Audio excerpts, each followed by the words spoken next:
Great appreciations goes for the speakers and all participants who have livened up these events.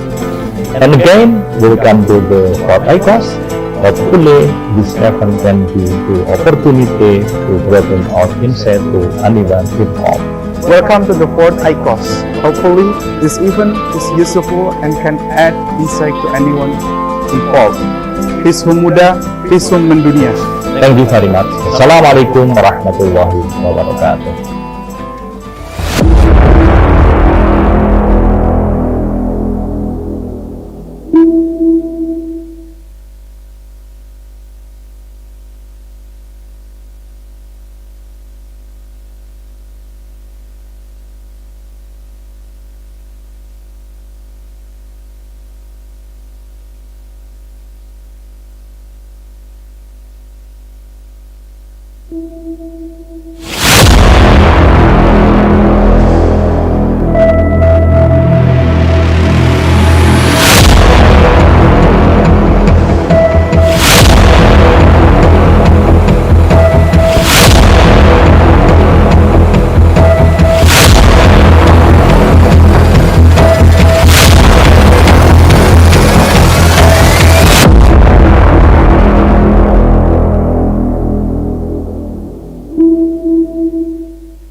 Assalamualaikum warahmatullahi wabarakatuh.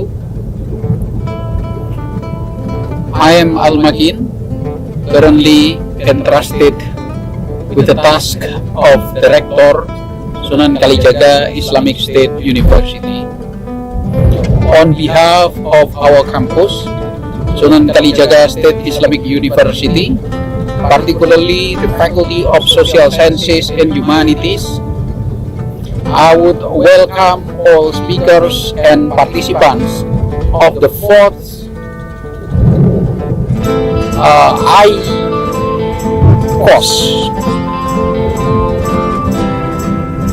This international conference is indeed very important, and Sunan Kalijaga is very proud to become the host of this conference. Please take a note that since 2022, we have, I expect, the end of challenging pandemic. The COVID-19 already 2 years and changed the way we live. And we realize this kind of challenge changed the way we behave, our worldview, and even our own religion.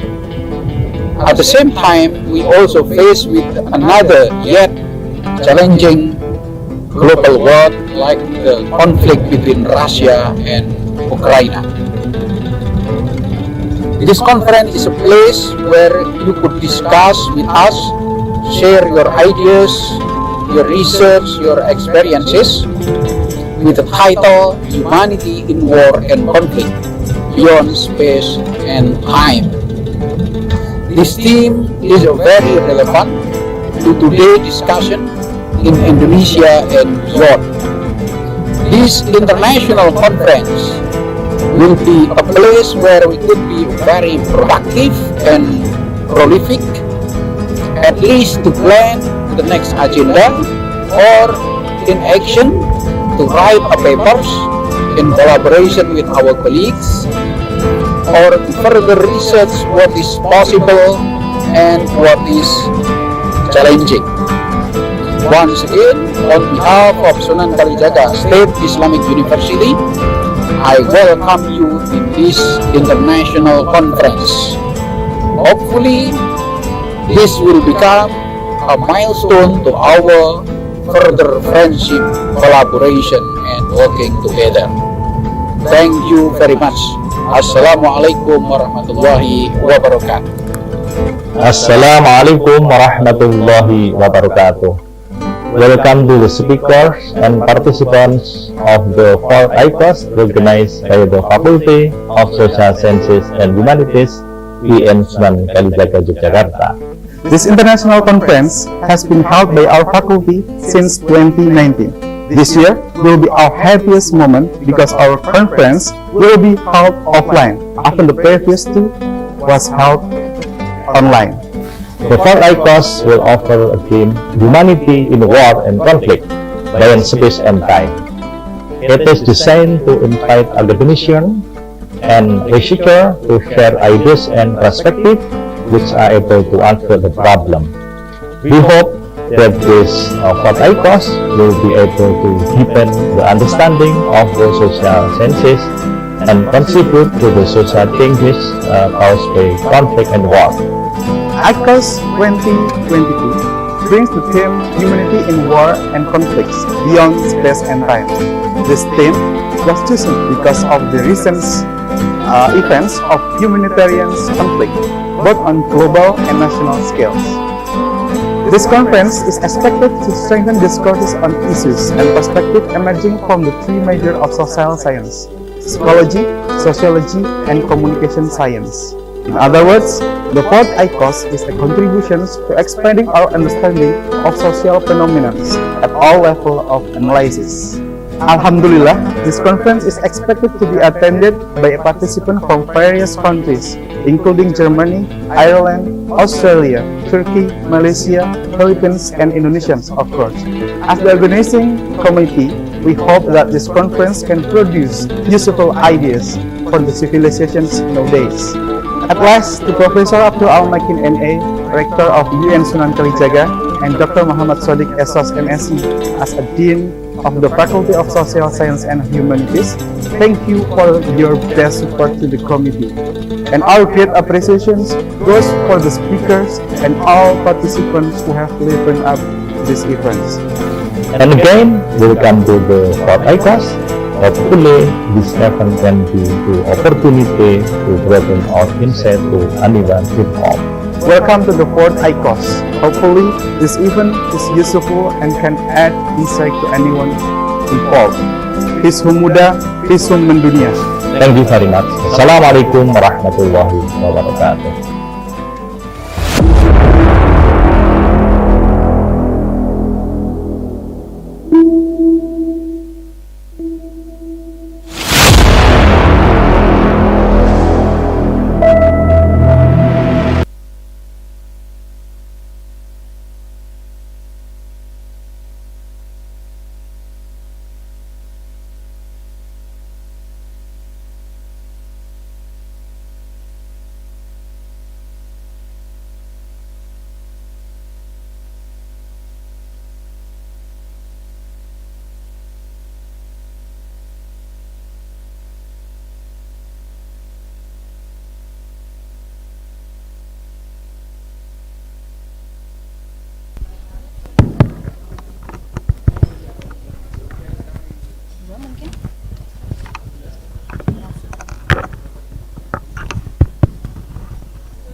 Can you hear me?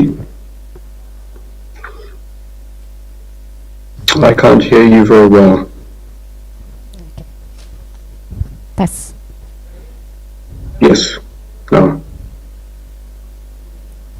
Assalamualaikum warahmatullahi wabarakatuh. Good morning, ladies and gentlemen. I'm Sabikotul Husna.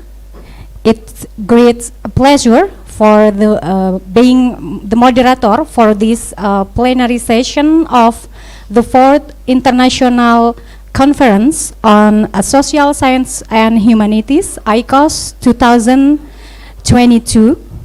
And this year theme is Humanity in War and Conflict Beyond Time and Space. First of all, let us pray and praise to Allah Subhanahu wa Ta'ala. Because of His blessing and mercy, we can come together in this very special event without any obstacle.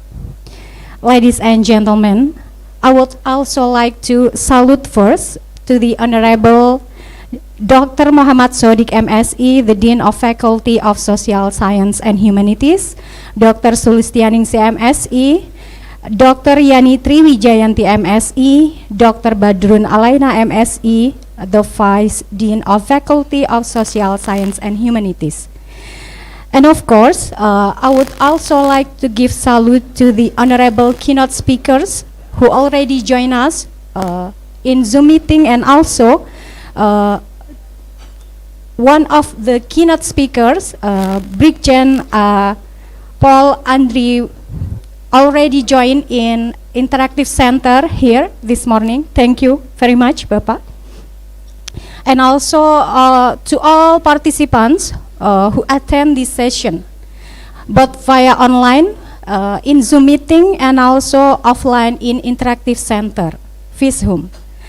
Distinguished ladies and gentlemen, as we know, the conflict and war become an inevitable social in our society. So today's session, we will get a closer look and also having a discussion about how humanity needs to be preserved and the challenge faced in the context of conflict and war from several perspectives, namely sociology perspective, communication science perspective, and also psychology perspective. Ladies and gentlemen, I will salute the honorable keynote speakers, Your Excellency Dr. Oliver Pai from Department of Southeast Asian Studies, University of Bonn, Germany. Your Excellency Brigjen Paul Dr. Andri Wibowo, MSI, the Head of State Intelligence Agency Daerah Istimewa Yogyakarta, and also Your Excellency Mr. Ahmad Uzair, MA, PhD, from Sociology Department, Faculty of Social Science and Humanities, UIN Sunan Kalijaga, Yogyakarta. I thank you very much for your presence in our session. Okay, ladies and gentlemen, before the keynote speaker's presentation begin, let me tell you how this session will run. Firstly, our 3 speakers will present the material for each speaker about 30 minutes. Following that, we will have a question and answer or a discussion session for about 30 minutes as well. And finally, the session will be ended by a conclusion. In the meantime, participants who join online via Zoom meeting also can write their question in the chat box, and we will resume all questions in the Q&A session. Okay, distinguished participants, ladies and gentlemen, first I will read shortly the curriculum vitae of our first keynote speakers, Dr. Oliver Pai. Dr. Oliver Pai is a lecturer from Department of Southeast Asian Study, University of Bonn, Germany. He has research focus on political ecology and the contested transformation of the social relations of nature in Southeast Asia. Dr. Pai graduated from Freiburg University for his doctoral degree, specifically on forestry science, and he has research experience in several Asian countries such as Thailand, Cambodia, Malaysia, and also several islands in Indonesia, namely Kalimantan, Lombok, Java, Sumatra, and Sulawesi.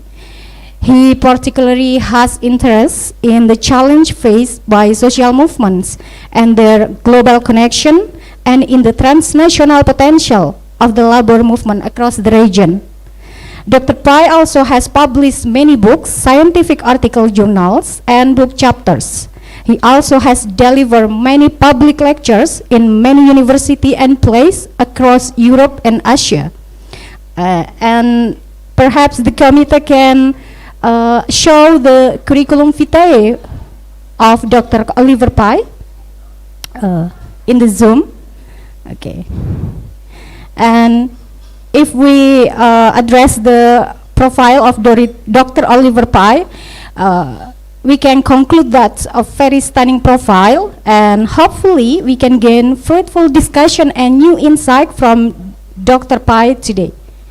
Okay, distinguished participants, without further ado, allow me to welcome Dr. Oliver Pai to present his material in the first session about transnational solidarity in times of geopolitical tension, war, and nationalism, a labor perspective, for about 30 minutes. Okay, the time and place is yours, Dr. Pai. Okay, thank you so much for this very nice introduction, and thank you for the invitation to the conference, which I think is really addressing very important questions today. And thank you to the rector and to the dean and to Mr. Ida for inviting me. I'll try and share my screen. Or is this? I'm not sure if it'll be. So I can't share my screen. Okay, perhaps. Do you want to share it by yourself, Dr. Pai, or the committee will help you? If I can share it myself, then it's perhaps easier. Okay. Perhaps the committee can help to make Dr. Pai become a co-host. So Dr. Pai will share his material.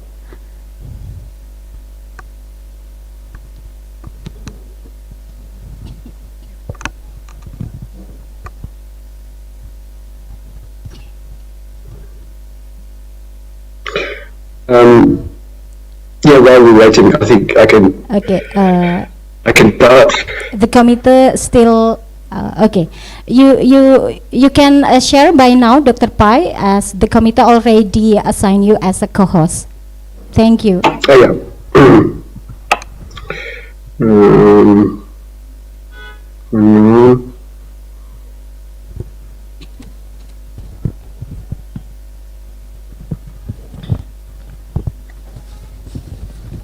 Okay, can everyone see the screen? Is it? Yes, it is clear Can you see the enough. screen? Yes, we can see the In screen. the offline. Okay. Okay. Great, that's fantastic. So, yeah, I'll be talking about perspectives of transnational solidarity in times of geopolitical tension, war, and nationalism. And I'm particularly going to suggest that we need to develop a labor perspective. Now, I'm talking to you.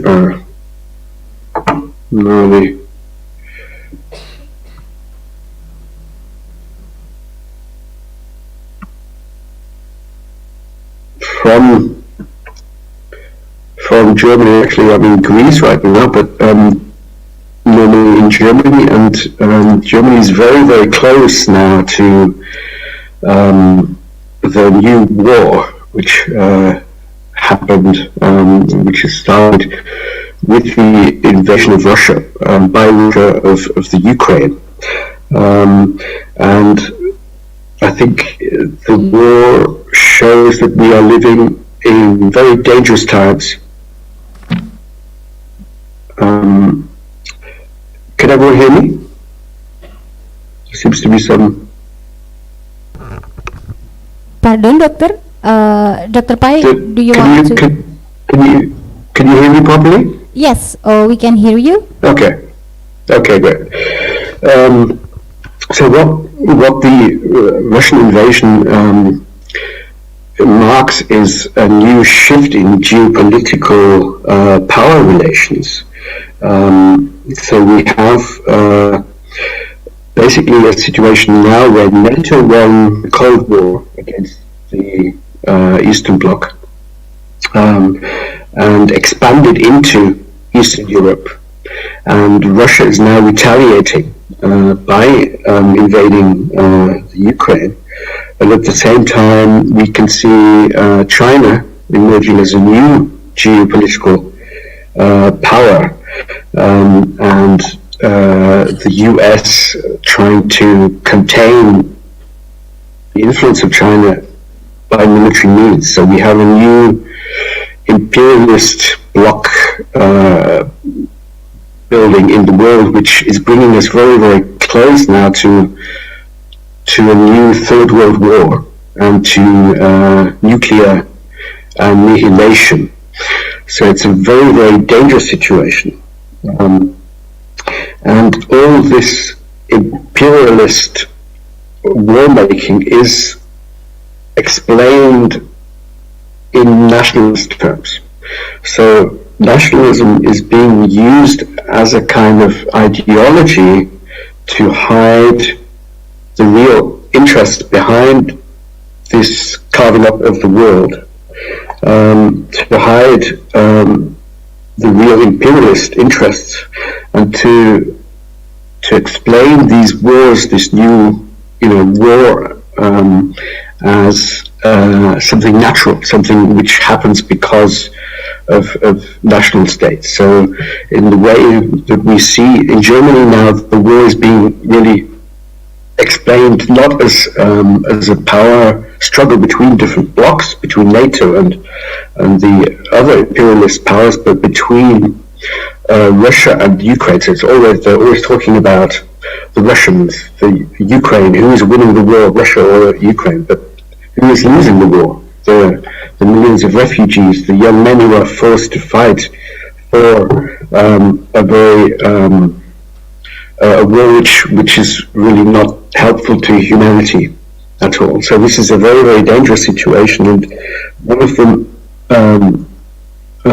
it's not just dangerous because of the war, the threat of nuclear war, but it's also dangerous because the other big challenge faced by humanity, the climate emergency, the threat of massive climate change, which is already being felt throughout the world, is now being ignored. And this, you can see this very well in Germany, because we now have a government where the Green Party is a member of the government, and they have now agreed to a massive investment into the military, 100 billion euros in 1 year in a special budget to expand weapon production and to expand the German army. And this, instead of investing this to really tackle climate change. And so today I want to argue that we really need to struggle against this crazy, very dangerous nationalism which is engulfing the world, and instead try and develop alternative transnational solidarity to stop this, the danger of war and climate change.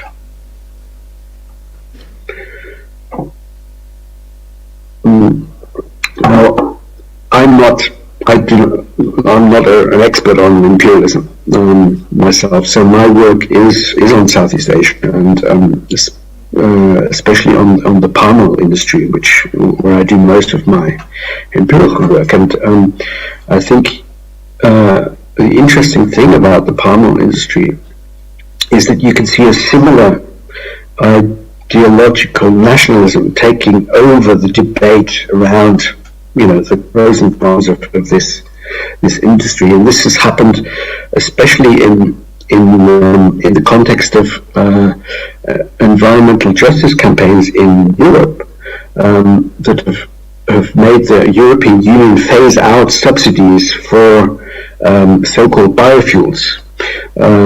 And this is now being portrayed in Indonesia as a kind of national conflict between Indonesia and the European Union. And and palm oil is being portrayed in the media in Indonesia as something which is good for the nation as a whole, as a national project, as a national development project. And I think this is a very similar ideological problem which is happening, which is portraying palm oil as which is hiding the very different class interests within the palm oil industry and suppressing the critique of the palm oil industry in Indonesia.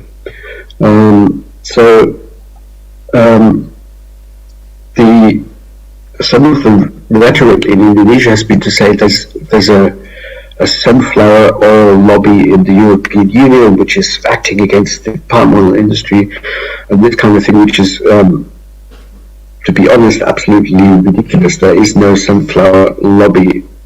It's a very, very small industry in the European Union. The weapons industry is much bigger. The car industry is much bigger. There's massive industrial sectors which are important in Germany, but it's definitely not the sunflower industry. And this is actually hiding the fact that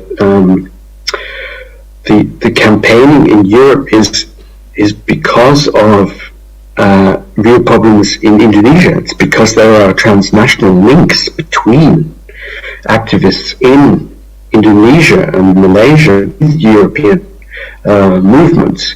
So the palm oil industry has very, very real problems, not for European people, but for Indonesians themselves. So one of these is, of course, the massive ecological destruction by the continued expansion of palm oil into forest areas, into peatlands, and creating, for example, the massive forest fires and problems of haze. And if you look at the environmental problems, who is affected? And here you can see a very different. It's the poor people, it's the working class, it's the farmers who are impacted, and their children are dying because of the smog and the haze. But the rich, the owners of the palm oil companies, they are not so much affected. They can go into their villas and turn on the air conditioning, and they are fine. So there's already here a big class conflict around the ecological interests. And now I did a lot of my research with Indonesian workers who work in Malaysia in the palm oil industry. So here already you can see it's not a purely Indonesian national interest. It's Indonesian workers who are working for Malaysian companies, and they are being exploited by Malaysian companies who and a lot of these owners of the palm oil corporations are very, very rich Malaysians and Singaporeans, and this is just a collection of various issues and problems that migrant workers from Indonesia told me in their biographical interviews, and so you can see that they are really affected, of course, by very low wages. That's one of the reasons why palm oil is so successful, is because the palm oil companies pay very low wages. The workers are in new indentured labor relations where they are very dependent on their employer. They are working in very precarious conditions without long-term employment possibilities. They have various problems connected to the repression of migrant workers, and in Malaysia there's a very nationalist discourse against Indonesian migrant workers who are portrayed as problematic, as unruly, as dirty, as carriers of disease. All this kind of nationalist, anti-migrant rhetoric is being used, and this is actually again hiding a class relationship between the capitalists in the palm oil industry who are exploiting Indonesian migrant workers.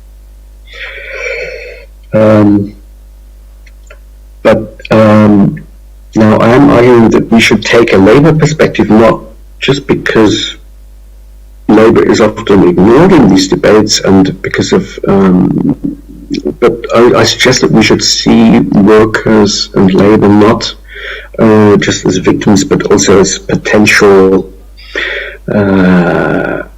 subjects, as actors who can develop strategies of transnational solidarity. And here I'll just introduce this term labor geography, which was coined by Andrew Herod, a geographer,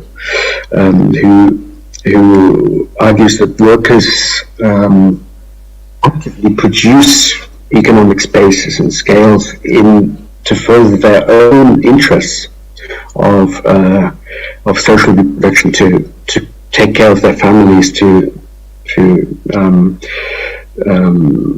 shape the spaces of capitalism in their interest. And this is a picture of one of these pony ferries that where the migrant workers, which migrant workers used to go to Malaysia to work in the palm oil industry. Now, one of the results, the surprising results of research with Indonesian migrant workers is that they have very extensive transnational networks connecting their places of origin and the sending villages on Lombok or on Flores or on Sulawesi with the landscapes of production in Malaysia. And so they're using these networks to survive, but also to circumvent a lot of the nationalist repression that they are subjected to. So, for example, they might get into Malaysia without the official challenge or channels. Migrant workers are not allowed to bring their children, but this is a big problem because you're separated from your family for a very long time. So they would bring children, or they would have children in Malaysia, but they're also using their network to switch employers, to get better pay, and also using their networks to conduct wildcat strikes, so mogok. And I guess on this basis, as a scholar, I am now involved with a network of Indonesian labor organizations, organizations like Serikat Buruh Migran Indonesia, also environmental organizations like WALHI, who are connected transnationally with similar organizations, similar trade unions in Malaysia, in the Philippines, but also transnationally with German and European organizations. And the idea here is that scholars, we should not be content just to conduct empirical research about the situation, about how the problems that exist, but also we need to see our role also as exploring possible solutions. So how can we overcome some of these problems, the social problems and the ecological problems connected to the palm oil industry, for example, and how can we overcome nationalism by developing transnational strategies? And now one of the things that we are exploring is to take a labor geography perspective to global value chains, or the palm oil global production network, as we call it. So taking a labor perspective means, instead of saying, okay, the value chain, various companies, various management, it's actually different groups of workers who are connected via the production process. So you start, of course, with the plantation workers, but in Indonesia and Malaysia, this includes already then the next step is the mill workers, the refinery workers, and then this goes all the way through the logistics, the transportation, to a lot of factory workers, for example, in Germany, who are processing palm oil to make pizza or chocolates, bread, or ice cream, or in the chemical industry, etc. So actually, it's a material. There's a huge material base for workers because the palm oil industry is not just a national industry in Indonesia. It's actually a transnational global production network where workers are facing not the same problems but very similar problems in the sense that they are being told to work harder for less money. There's the problem of inflation. There's a problem, how can we feed our children? How can we provide a good education for our children? All these issues are similar, and often you have similar issues about the right to organize as a trade union, etc. So here there's a very real need to develop transnational organizing strategies and transnational solidarity. And the second thing that we're looking at, and this is actually a new project of the network, is what we're calling just transition, which is to develop a labor perspective on solving some of the climate or the ecological challenges of industries which are very relevant for the climate emergency, and palm oil is one of those industries. So what we're seeing is that the capitalists or the companies are basically incapable of really addressing the real issues. So because they are addicted to selling more and more and more, right? So they want to expand the market and expand. And to do this, they want to make it as cheap as possible, which means exploiting the workers on the one hand, but also explains why they have this monoculture, huge monoculture plantation system. So this is a very stylized drawing of it. So this would be the upper part, which you have these huge plantations which cut into the landscape, which destroy the biodiversity of the landscape. And we're suggesting that actually from the labour perspective, a mosaic landscape with smaller areas of palm oil production which are integrated into the landscape would be ecologically much better, but also from a labour perspective would actually mean that workers would become skilled stewards of the landscape, would need to have permanent contracts because they would be skilled workers who it's more complicated, right? And it's not as cheap, it's more expensive. So palm oil would be more expensive, there would be less palm oil, but at the same time this would actually be good from a labour perspective because it would solve the issue of overproduction.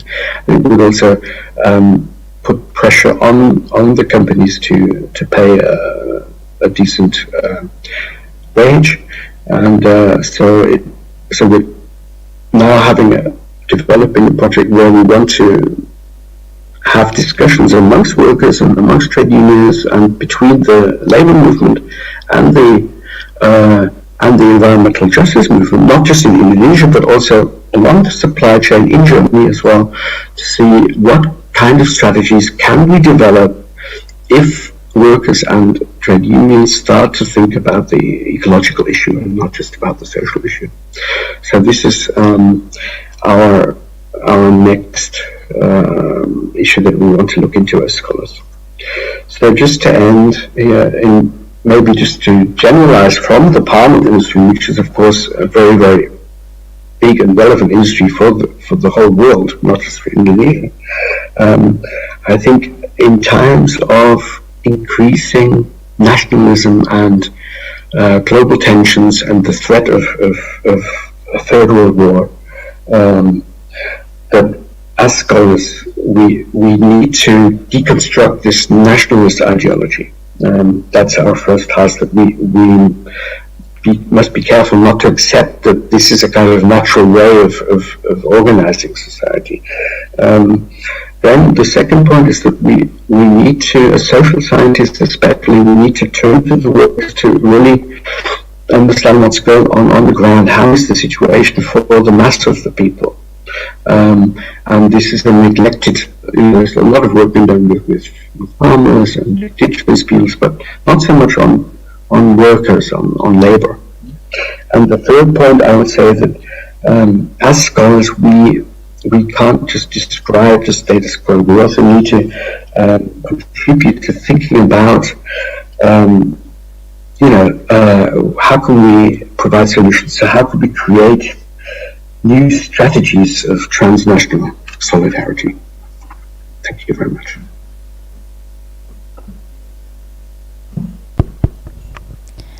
Okay, thank you very much, Dr. Oliver Pai, for very insightful presentation.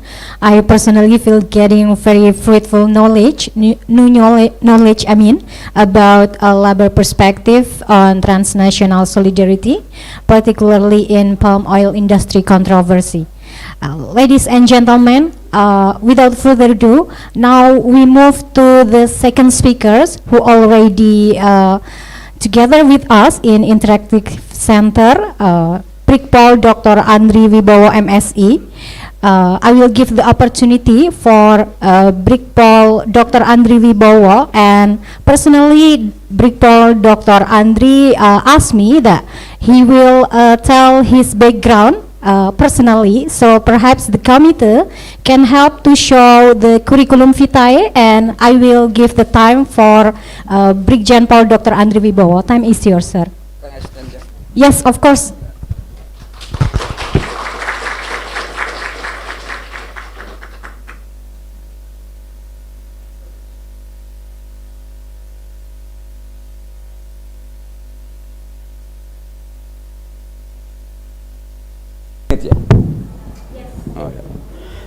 Bismillahirrahmanirrahim.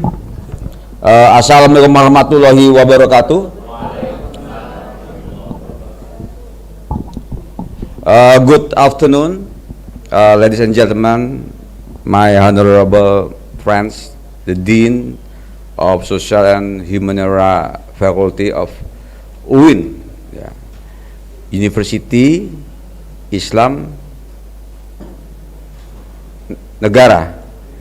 Negeri, Sunan Kalijaga.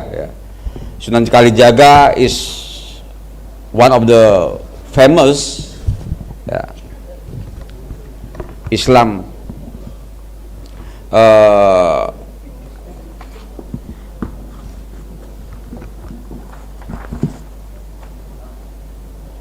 lecture during our history that with respect to the humanity at that time and until now. What the Sunan Kalijaga values is followed by many Muslim in Indonesia. My friend Juhri, that every day, every time communicate with me, to speak, consultate, discuss many other things concerning the problem in Yogyakarta. My counterpart speaker, Mr. Pai, over there, that teach us about the labor and many humanity problems concerning the labor problem in Indonesia. And in the beginning, he also speaking about the conflict in the Europe, Russia and Ukraine. And then my honorable also attenders, lecturer and student of UINS, in this morning or in this afternoon. Today, I want to speak up about either my experience and my knowledges to answer the topic that you give to me today, and I try to make it a very simple, because the theme or the topic is very fundamental in our life, and also many research about humanity is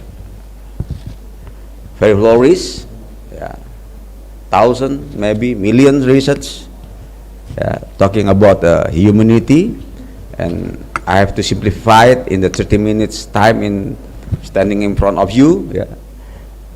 And you know, I make it 3 days to that thinking, yeah, about this.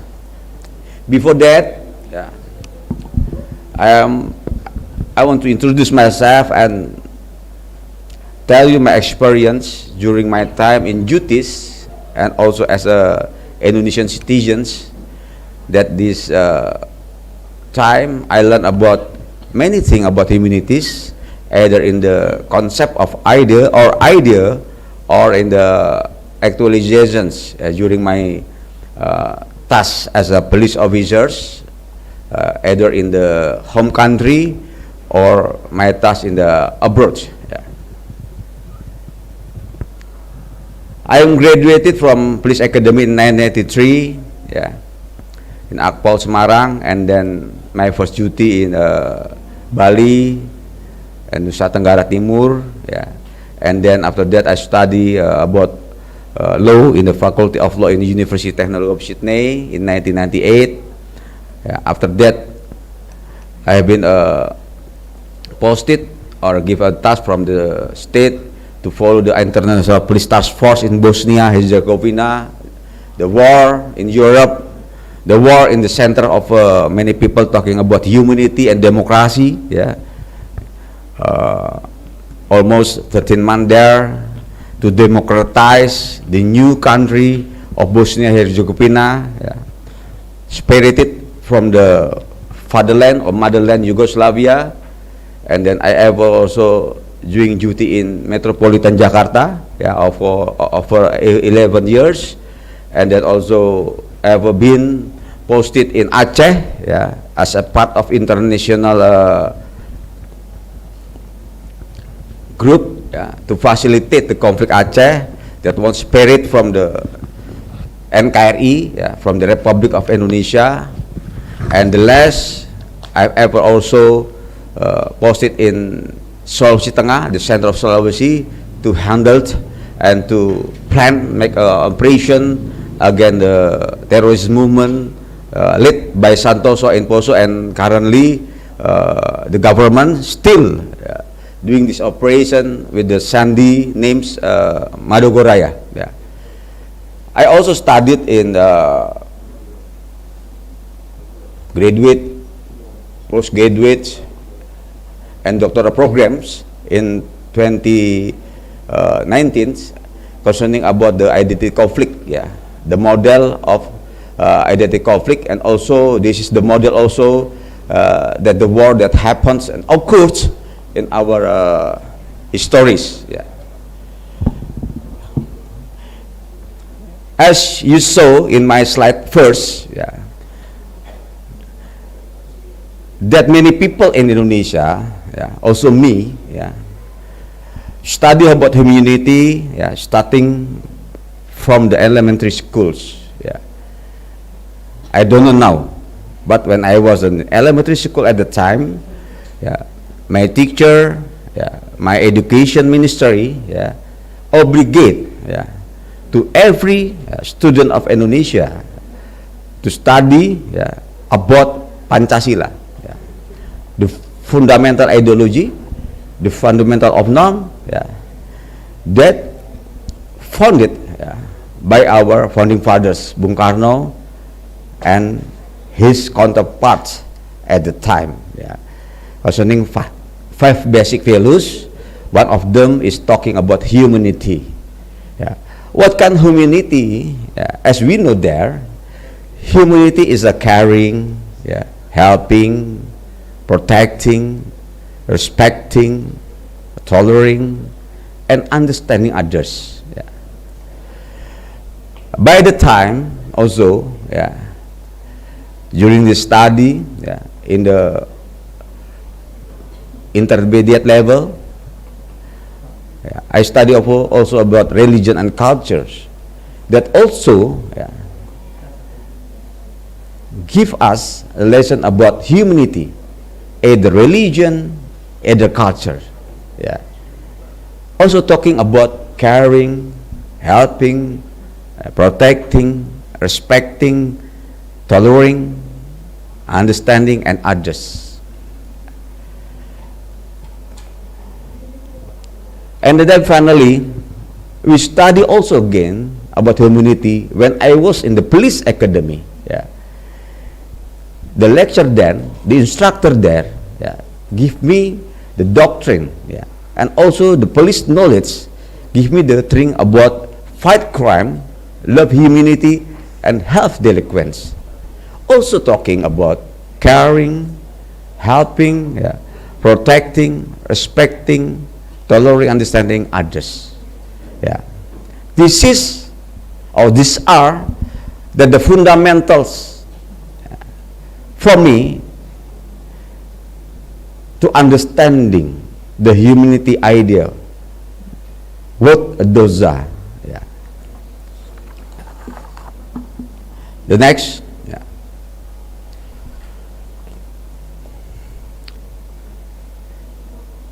And we try, yeah, from that fundamental perspective of humanity, I try, yeah, to see humanity and actualizations in my experience during duty, my task. Yeah. First, I live, yeah, and doing duty as a part of United Nations umbrella, under United Nations umbrella in 1998 to 1999, yeah, as a part of International Police Task Force in Bosnia Herzegovina, close to Germany, yeah, and many German police officer, many German also military officer, yeah, as a part of this task, yeah, to solve the problem and to democratize the new country of Bosnia Herzegovina. Yeah. What we see there, yeah, because of war, many humanitarian catastrophe there. Yeah. The building is destroyed, displaced person, massacre. Yeah. The lost generation, one family died. Yeah. Materials also lose. Yeah. Everybody kill each others there. Yeah. Also happens in Aceh, yeah, by the spirit of freedom of right, yeah, they want to separate, yeah, from Indonesian nation country, yeah, and also happens in Poso Sultan by the terrorist group, yeah.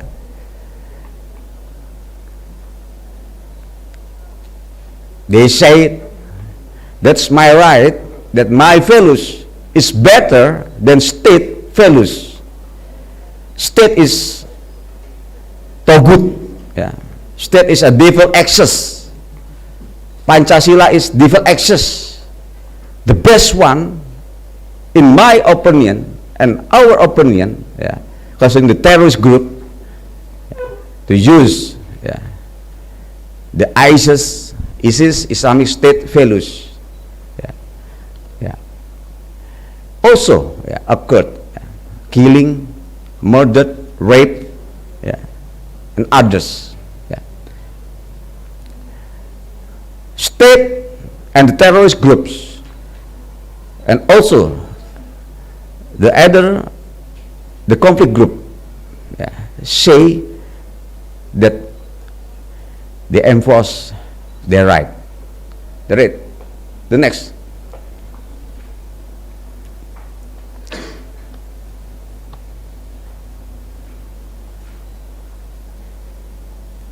It also happens in my day-to-day job as a police officer. Yeah.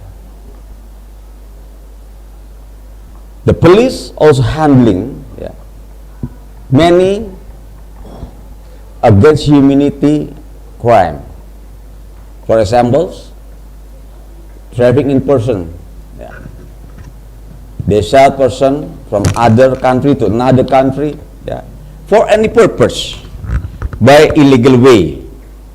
Yeah. We handle also the narcotic groups. Yeah. If we see in the other country experience like Mexico, yeah, the war also happens between, yeah, narcotic groups. Yeah. They kidnap it, they killing, yeah, other groups. Yeah. And then also the police handling many natural and human disaster, yeah, that impact in human and environmental catastrophe. Yeah. Like Mr. Pai said, maybe relate to the human environmental catastrophe, the palms farming. In other way, yeah, palm farming, also the resources for Indonesian economics and many people economics. But if we see this problem by the environmental perspective, yeah, maybe, yeah, the palm farming also make an environmental catastrophe currently and in the future. Yeah. Natural and human disaster. We have many cases in Indonesia like tsunami. Yeah. They lost generation. Yeah. They lost jobs, they lost family. Yeah. This is a kind of so the problem of humanity in our lives. So, what the idea that I ever been studied and learned in the fundamental and basic school or study during my life, comparing with many experience that I see as a police officer, yeah, make the concept of humanity and the actualization ambiguity. Ambiguity to understand the meaning of humanity. And from my side, the idea and the actualization of humanity is multi-interpretative. Yeah. Why? Next. The next.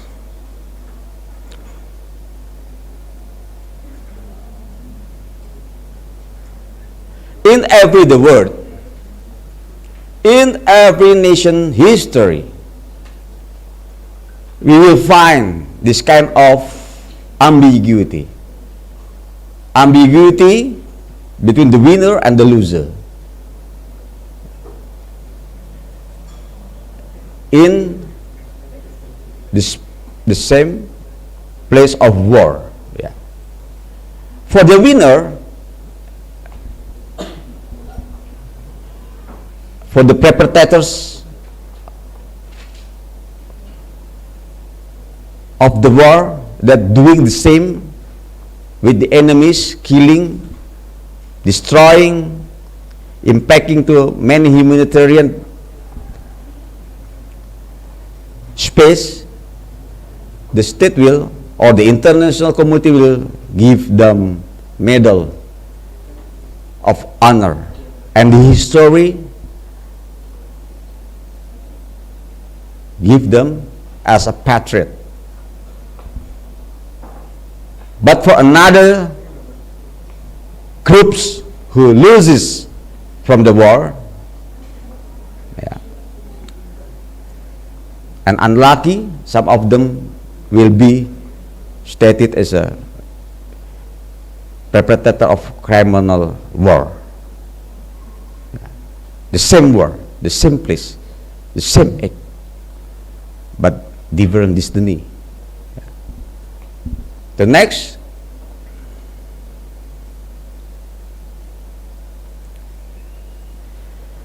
during my day, yeah, to answer this question, yeah, 3 days I stated to Pak Din, Pak Sodik, Pak Juri, yeah, it is not easy for me, yeah, to make a paper that I will give you, yeah, another perspective of humanity. Yeah. I try to find the books, the right books. I download many war journal, many humanitarian journal. Yeah. But I find that a conceptual perspective by Hariri, yeah, Yuval Noah Harari, yeah, I find that. So my hypothetic model from the idea that I have ever learned in the first time in the fundamental school and my experience to see, yeah, many war, many conflict during my day, during my duty as police, closely answered, yeah, by the Yuval Noah Harari concept. Yuval stated that all humanists are worshippers of humanity, but they do not agree on the definition. Yeah. The devotees of humanitarian are divided into three sects, yeah, as follows. In Harari said that. The first sect is labor humanism sect. It means humanity is individualistic and resides in every individual human being, with the highest commanding is to protect the essence and freedom of its individual. Yeah. The first term of humanity, the first group of humanity, the right of every individuals. The second sect is socialist humanism. Humanity is a collective and resides within the human species as a whole. The highest commandment is to protect the equality of the species Homo sapiens. The term equality based on of this definition. One, individual, yeah, the right of individual, freedom of right individually. Yeah. The second one is more social, more group. Yes, they speak up about equality. And the third, Harari state, the sect of evolutionary humanism. Humanity is a species that can mutate, yeah, where humans can be degraded into subhumans or evolve into superhumans. With the highest command is to protect mankind from degeneration into subhumans and encourage evolution into superhumans.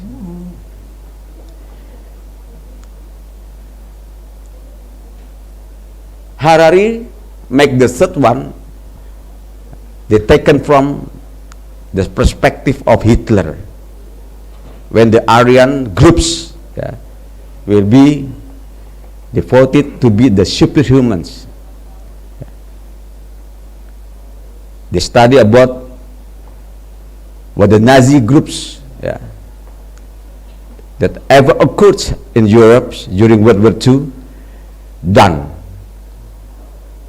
Yeah. Human aspirated into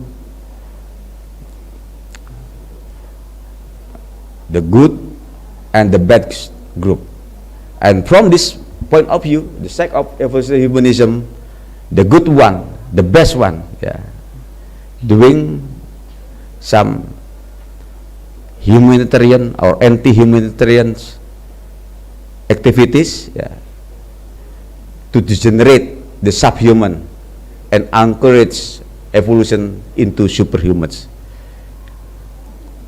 The next,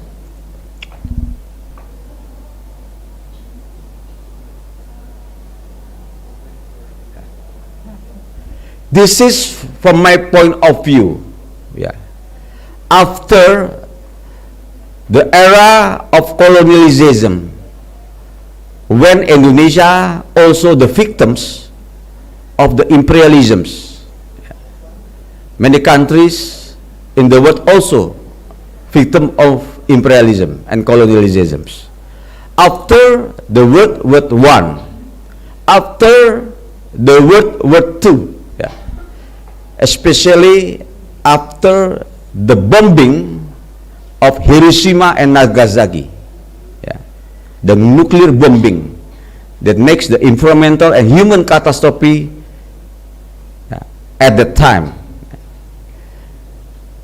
Many intellectuals, politicians, state leader, yeah, agree, yeah, to stop the war at the time and to make the new world, yeah, by the international law regime, yeah,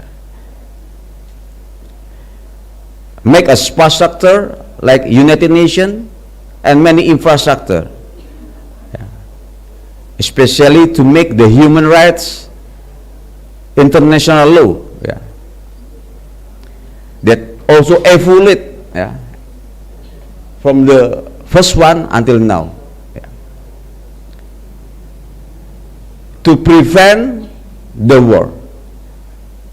But in reality, even though, yeah, in 1945, yeah, the international community agreed, yeah, to stop the war, to make international norm, yeah, to prevent the war, to make the super body that integrate, yeah,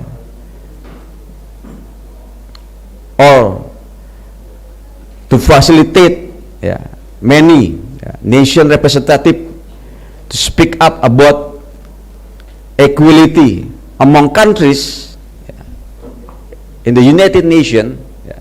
But the war until now still occurred in Iraq, in Syria, yeah, in Afghanistan, where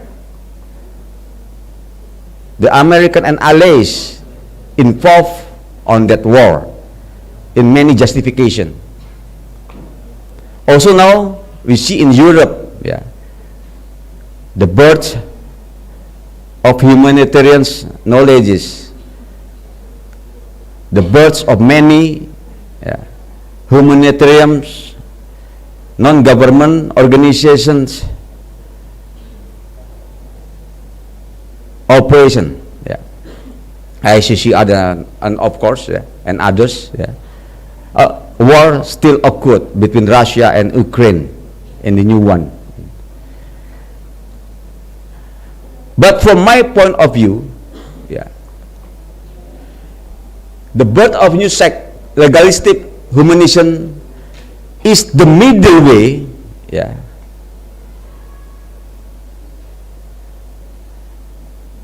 to find out the conclusion, yeah,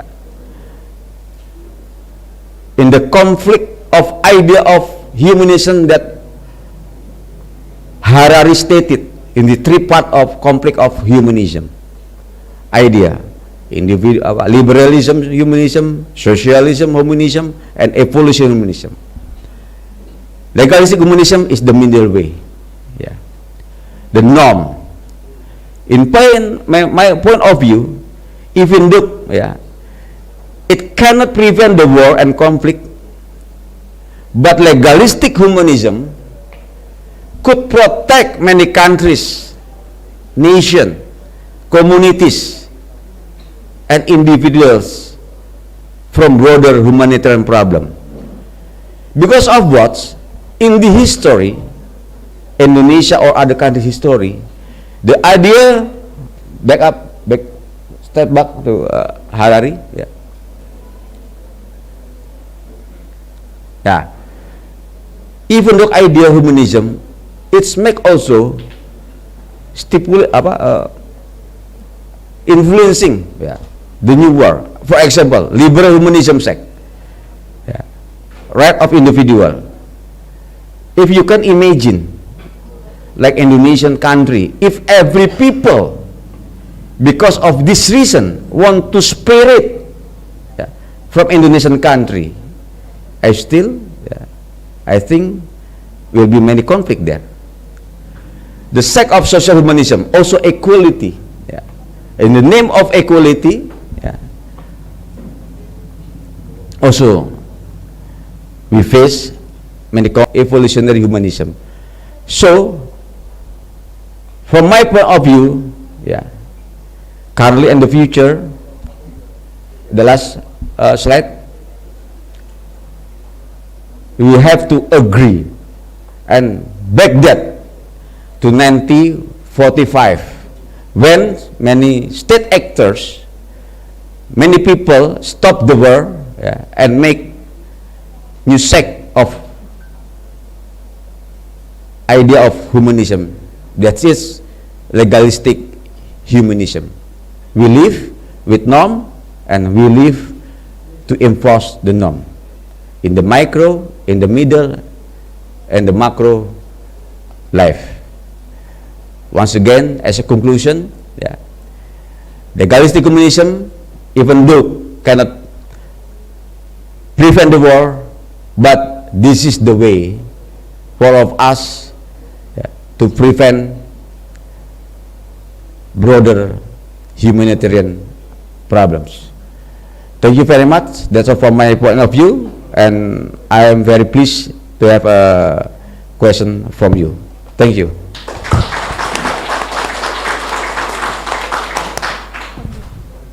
Thank you very much, Big Paul Dr. Andri Wibowo, for a very insightful, and we got a lot of new knowledge, particularly on how legalistic humanism can be the middle way when we understand there are three sects of type of humanism delivered by Mr.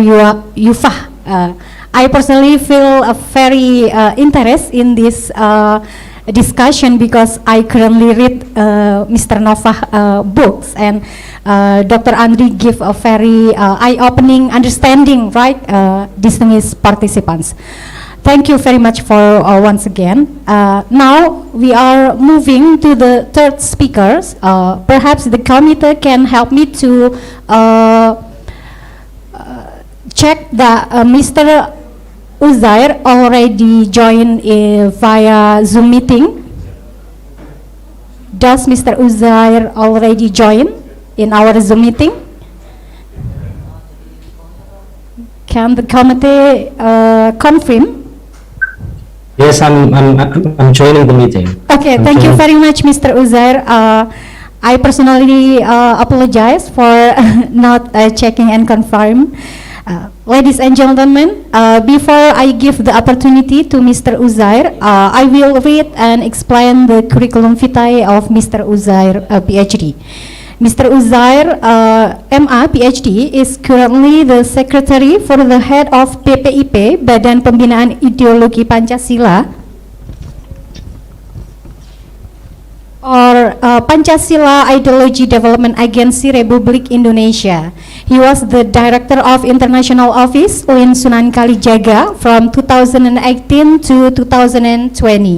He is a lecturer from Sociology Department, Faculty of Social Science and Humanity in Sunan Kalijaga, Yogyakarta.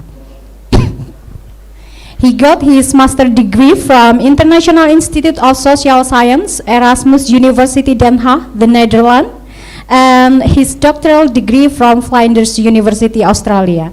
Mr. Uzair has already published many books and scientific article journals, and we hope that we gain new knowledge from Mr. Uzair in this session. Now, without further ado, ladies and gentlemen, allow me to welcome Mr. Uzair, PhD, to deliver his presentation. Mr. Uzair, you have 30 minutes to explain about your topic on securitization nation, building in Natuna bordering region. Time is yours. Thank you very much, Mbak Sabikotul Husna MA. Assalamualaikum warahmatullahi wabarakatuh. Can you hear me clearly?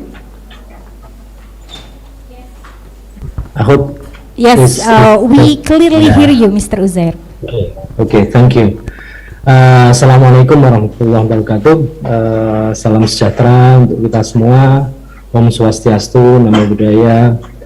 Salam kebajikan, Shalom, salam kebajikan.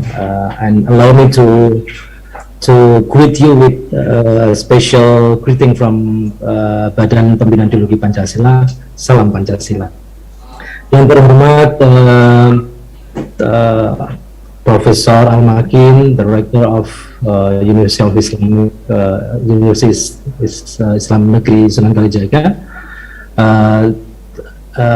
Yang terhormat Dr. Muhammad Sodik, the Dean of Faculty of Social Sciences and Humanities, Universitas Islam Negeri Sunan Kalijaga.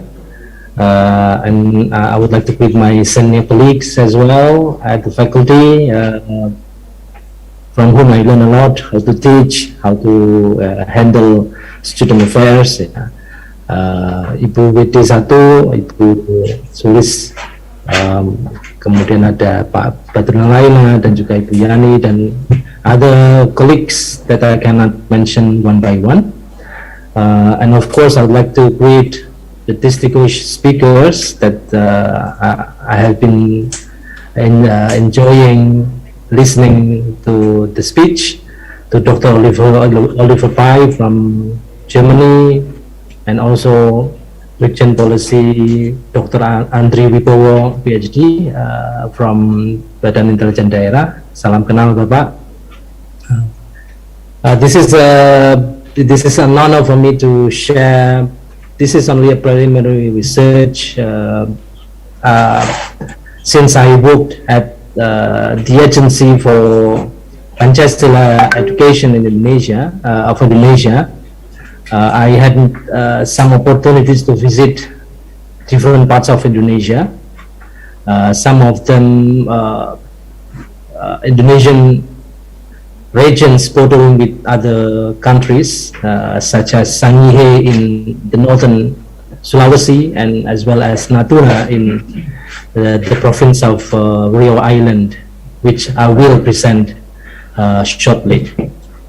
So I would like to share what some concerns, some some information, some findings that I just collected. I just came from Natuna a few days ago, and I think this is part of our program at Badan Pembinaan Ideologi Pancasila, the Agency for Pancasila Development or Education, to reach the other parts of Indonesia, or we call it terdepan, wilayah terdepan di Indonesia. As I mean, the issue of securitization, the issue of geopolitics is gaining more ground lately. Allow me to share my PowerPoint, or can one of the organizers help me to share my PowerPoint? Yes, of course, Mr. Uzair. The committee will help you to share the slides. Yeah, Please, thank you. the committee.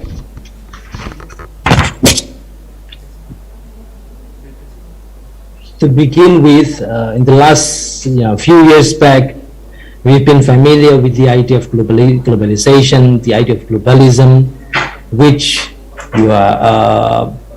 in simple understand that the world is becoming more united. There has been no more boundaries, no more territoriality, because what regulates more is market. So there is a sense in this idea of globalization that territoriality is disappearing. The state has been diminishing because they join together, each other join together for wealth accumulation, and then the border becomes more and more insignificant. But then and it also relates with the idea that some of us are familiar with the end of history, Francis Fukuyama, which says that the liberal world order is becoming more significant, and with this liberal world becoming more significant, the market becoming more significant, the state role is diminishing. And when we are talking about the state, we are talking about territoriality, and with the increased role, the increasing role of the market, meaning some people, believe that it is followed by the diminishing role of the state, and meaning that the territoriality is becoming more and more, less and less significant. But the recent events, the organizers have, okay, I think it's showing. Can you help me to, okay, maybe I just do it myself. Gimana? Okay, I'll do it myself. I try to do myself. I have to open it first. Okay, the committee, can you add Mr. Uzair as co-host so that, okay. Okay, I do it myself. Does it show on the screen? Yes, it's already shown. So as the idea of globalism or globalization strengthened, the idea of diminishing role of the state is also strengthened, and the issue of territoriality becoming less and significant. The recent events in the last 2 years, especially after the pandemic, COVID-19 pandemic, and Russian invasion to Ukraine, brought back the importance of the idea of territoriality. As we know, COVID-19 pandemic revived the idea of borders, as each country, especially during the early stage of the pandemic, they tried to close borders. They stopped flights. They stopped flights from different countries. They stopped. They strengthened the borders. They even quarantined those coming from outside, from foreign countries. So the border becoming, became revived. The revival idea of territoriality emerged again after the pandemic, the COVID-19 pandemic, and the invasion of the Russian to Ukraine also strengthened the idea that borders still matters. And people are, the world is divided about how to respond to the issue. Some, as we know from the General Assembly of the United Nations, the nations has took different responses to this invasion issue, and this shows that borders still matter. Borders still important in the current current political stage. So quite different from the previous idea that market rules, market triumph, and state is diminishing, the territoriality is diminishing. We see that the borders still matter. And if we see in the context of Indonesia, we can see from the issue of South China Sea, for example, and it's been the issue has been there for quite some time, not only just after COVID-19 pandemic, or after the invasion to Ukraine, but it's been there actually, and it involves different countries in the South China Sea. But in the last few years, the issue put constraints on Indonesia to take a firmer role in response to what China has been doing to protect its interests in the South China Sea. And before going further to explain about how this territorial dispute in the South China Sea, I would like to explain first a few things about Natuna. Natuna, this is the northernmost part of Indonesia.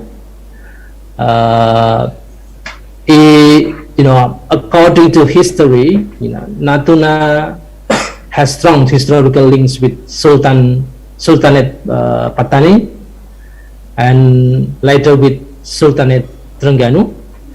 And people of Natuna themselves, they believe that the Malay dialect resembles with Malay Terengganu dialect. So it shows similarity between these two, Malay people, and history says that they share, they share, the family tree, with the first legitimate ruler of Natuna, Datuk Kaya, mentioned as descendant of Patani royal that married with the princess of Natuna. Natuna itself has, from toponym perspective, Natuna can be derived from its name, from the name of the fish tuna. Some people call tuna becoming Natuna, and some others mention that from the history Natuna comes from the word Naturno, which means exquisite nature, because at that time the Dutch fleet and the English fleet sailing through the islands, and they praise how beautiful the nature is. So they express it in terms of nature in language, in Dutch language, becoming Naturno, and later it adopted into Natuna.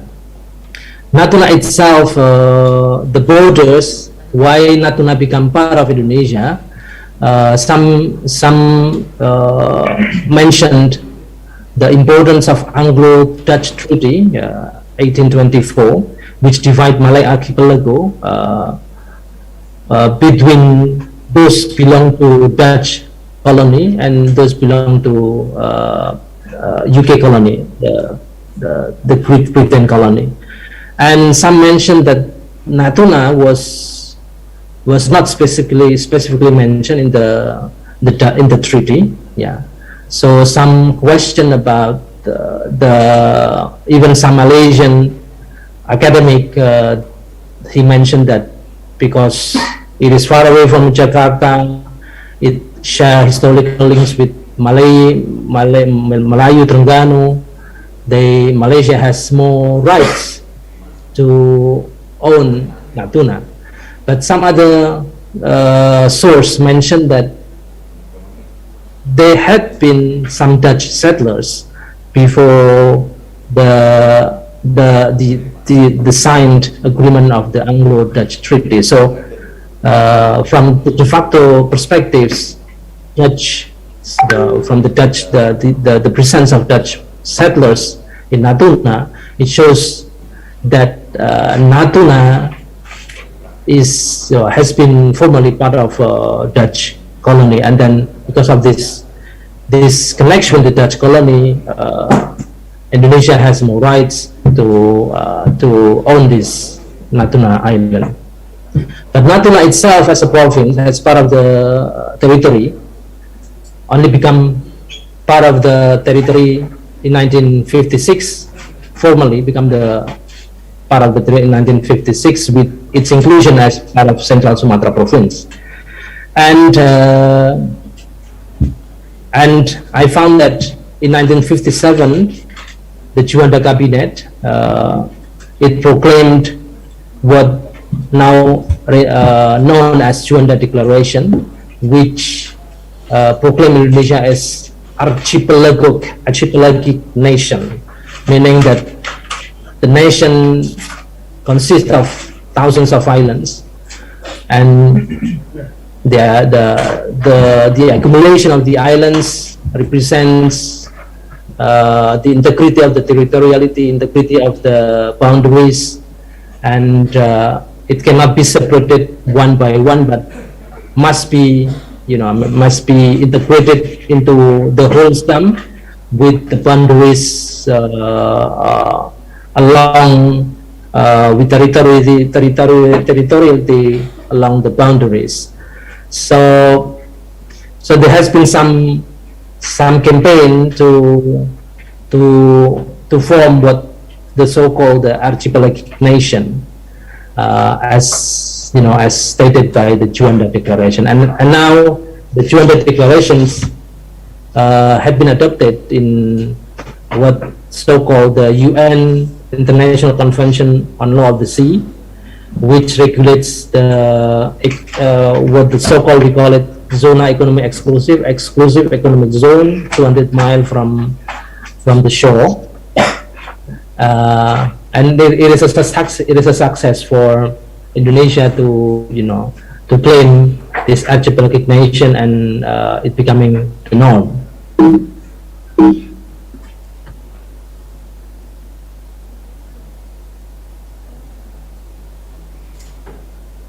But the sense of nationalism in Natuna itself, according to some locals, quite, happened quite later in the stage. Yeah, according to the locals, yeah, during the 1980s, most of their daily necessities were supplied from either Sarawak or Singapore. Sarawak is on the east border of the Natuna, while Singapore is on the southwest of Natuna. And during that time, they know more about Singaporean or Malaysian politicians. They know more about musicians from Malaysia, Singapore, than about those from Indonesia. But then the concerns for territorial integrity, territoriality emerge from Indonesian perspective, especially after the General Murdani, at that time the defense minister, tried to land in the island, but struggled to gain control, struggled to land because the air traffic was controlled by Singapore. So it raised the alarm that the control of air, of land, of the sea has to be reaffirmed, yeah, since then. And then the government-owned radio station started also to operate in 1997. So it's quite recent phenomenon, the presence of Indonesian governments with a lot of approaches from radio stations. Also, the latest one is the introduction of autonomy, with Natuna elevated as the district, formerly only sub-district within one of the districts in Rio Islands. And in 1999, it was elevated as a separate regency. And this last introduction of autonomy and decentralization really boosted the trust of local people in the Republic. It strengthened the idea of being part of Indonesian citizen, being part of Indonesian nationalism. From geographical perspectives, Natuna is very rich in natural resources, either in oil, gas, or fisheries. It has trillions of cubic feet natural gas, which supplied Singapore for the last 20 years. Yeah. And I just read that the contract to supply gas for Singaporean electricity will end next year, but it has still a large quantity of gas, which now will divert to meet the Indonesian needs, Indonesian energy needs. Yeah, and also Indonesia recently, the conflict of fishing territories emerged because Natuna is very rich in fishing reserve with 500,000 tons annually worth, yeah, with only a third of it can only be yielded by the locals because of the limited equipments of the fishing, and with large number of fish resource, no wonder that fishermen from outside, from foreign countries, especially from Vietnam and of China, they came to harvest, to yield the fishing reserve in Natuna. And it raises, yeah, because of some incidents, especially during when the minister Susi Yastuti became the minister for fishing and maritime affairs. Some fishermen, from some Chinese fishermen, walk out because the Indonesian Navy believe that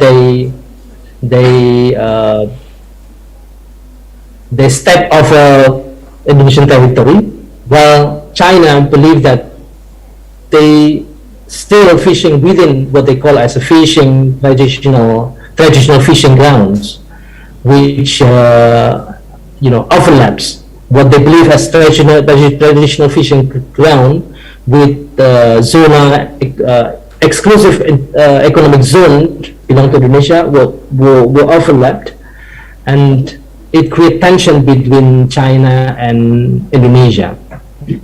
And as a response to this increasing tension of the territorial waters, Indonesia chose to rename, part of the South China Sea becoming North Natuna Sea. So it shows that, the conflict of territorial waters or water territories has been increasing, and it was then responded by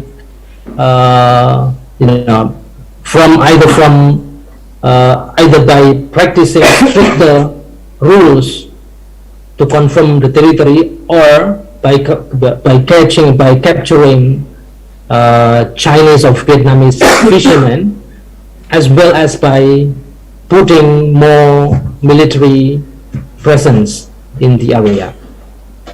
And this is what we call as securitization. Yeah.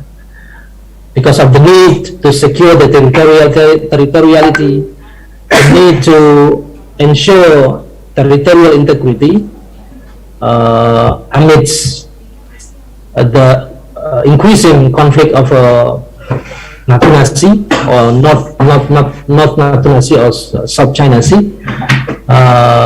Indonesian, put more military infrastructure in the islands.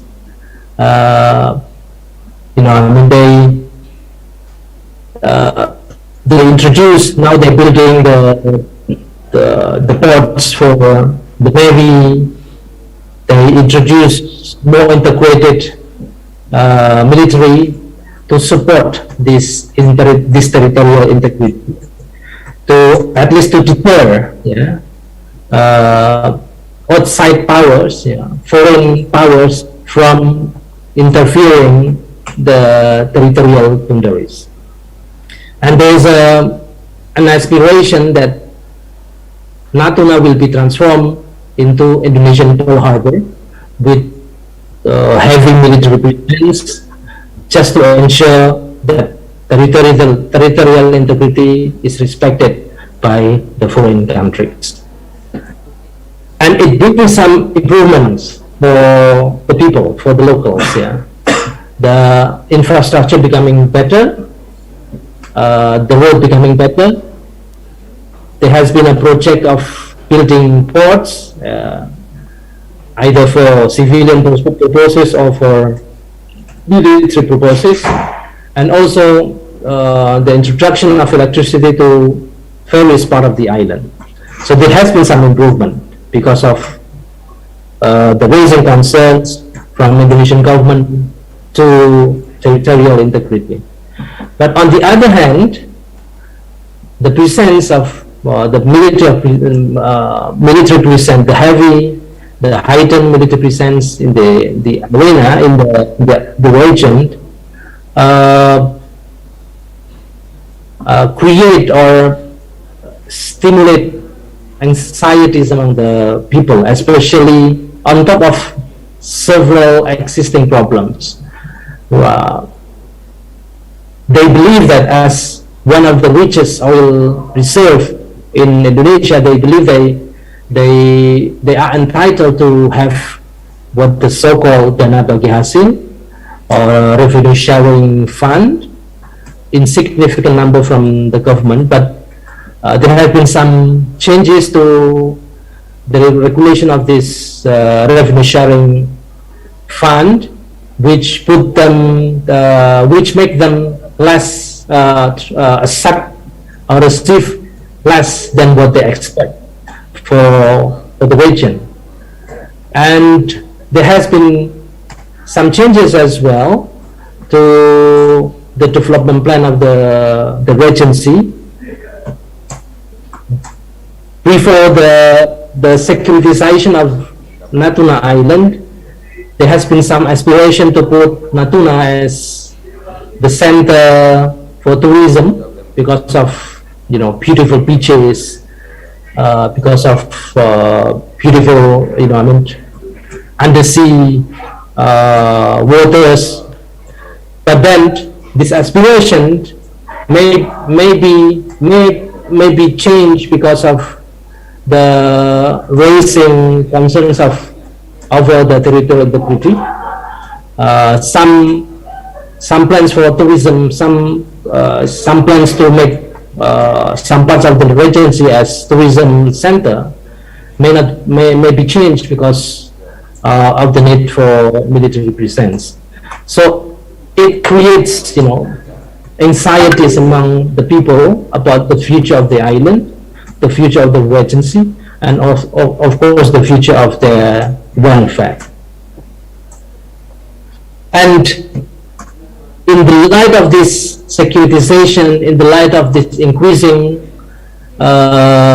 significance of territoriality, increasing conflict over territorial waters, especially in South China Sea and North Natuna Sea, there has been some, you know, some idea that they should not only military involved in the so-called to prevent or to maintain the territorial integrity. We have what we call as sistem pertahanan rakyat semesta or total people's defense system in the past, especially if we remember how successful our struggle against the Dutch colonial government during the revolution 1949, 1944, 1949 with the guerrilla war strategy. And it creates the idea that to be successful, the national defense strategy must not only involve the military, but also the whole population, the civilians. There must be some popular participation in the national defense system. This is the idea of what we call as total people's defense system, sistem pertahanan rakyat semesta. But then the success of this total people's defense will likely depend on how internal and external sovereignty is exercised. The internal, so not only, you know, I mean, to success, we do not only need external sovereignty, meaning that our territory is protected from outside interference, but also we need to ensure to have what the so-called internal sovereignty, where the whole body of rights and attributes that a state possesses in its territory is respected, is functioning, and the level of functioning will likely be determined by its legitimacy. So the state legitimacy is at stake. So whenever the state do not deliver what they promises, especially in, you know, people's welfare, in the improvement of infrastructure, the respect for the nature, respect for local culture, it will be very likely that the state legitimacy will be questioned. And in this case, yeah, to maintain the territorial integrity, the state-based security is not enough. The state-based security must be complemented by the perspective of human security, while people will benefit from the development agendas, will be respected their rights, will the prosperity will be on the minds of the Indonesian government, the culture will be respected. And by this introduction of human security perspective into state-based security, we hope that our territorial integrity will be maintained, Indonesia's sovereignty will be respected not only by the outside of foreign countries like China, Vietnam, Malaysia, Singapore, but it will also be strengthened by our own population, especially peoples of Natuna. I think I stop there. I would really welcome any comments and questions from the audience. I return the floor to Mbak Sapikotul Husna. Thank you very much. Assalamualaikum warahmatullahi wabarakatuh. Waalaikumsalam warahmatullahi wabarakatuh. Thank you very much, Mr. Uzair, PhD, for very insightful presentation. And we all here learn about particularly the Natuna case on the perspective of how the securitization and nation building need to be performed. Okay, ladies and gentlemen, we all have three speakers present their materials, and now we arrive in question and answer session, and we have 13 minutes for the Q&A session. There are several questions already collected by the committee from the participation from Zoom meeting, but I think I will give an opportunity for the participation in interactive center who want to ask directly the question for the speakers. You can raise your hand and the committee will give the microphone. Is there any participant in this room? Yes, the committee, I will give 3 participants. The lady in the black shirt in the left, and 2 participants from the right. The committee, can you give the microphone to the participant?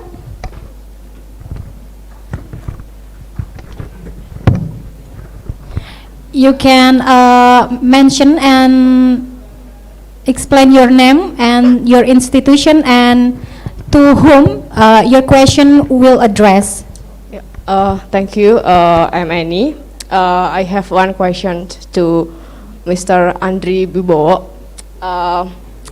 When you give us example about Aceh and terrorism, and then you mention about Pancasila, unity and democratic. I have one question. You a part of the state official. And, how do you define about democratic, humanity and freedom, especially in Papua? Because I think in Papua the conflict not only happened by civil, but also the conflict happened by state also. And how do you define about values?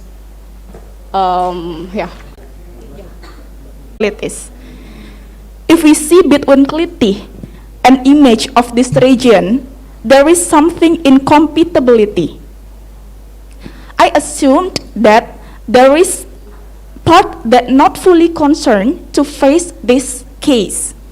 If we think logically, if all sectors together concerned to face this case, If will not happen, this case will not happen again. But why Kliti is still happened until now? We know Kliti is serious case that can threaten someone's life. In my research, Mr., about strategy of Yogyakarta Tourism Office to maintain the image of Yogyakarta in the moment of rising of Kliti news, they told all of tourism that come to Yogyakarta, they will grant it safe. They told that they collaboration with police sector also to fix that case. But Kliti still happened, Mr. In this area that we know as full of hospitalities and humanities. So, see your background as a police. What is a concrete steps that will you take that you will take to face the phenomenon that I delivered before? Thank you, Mr.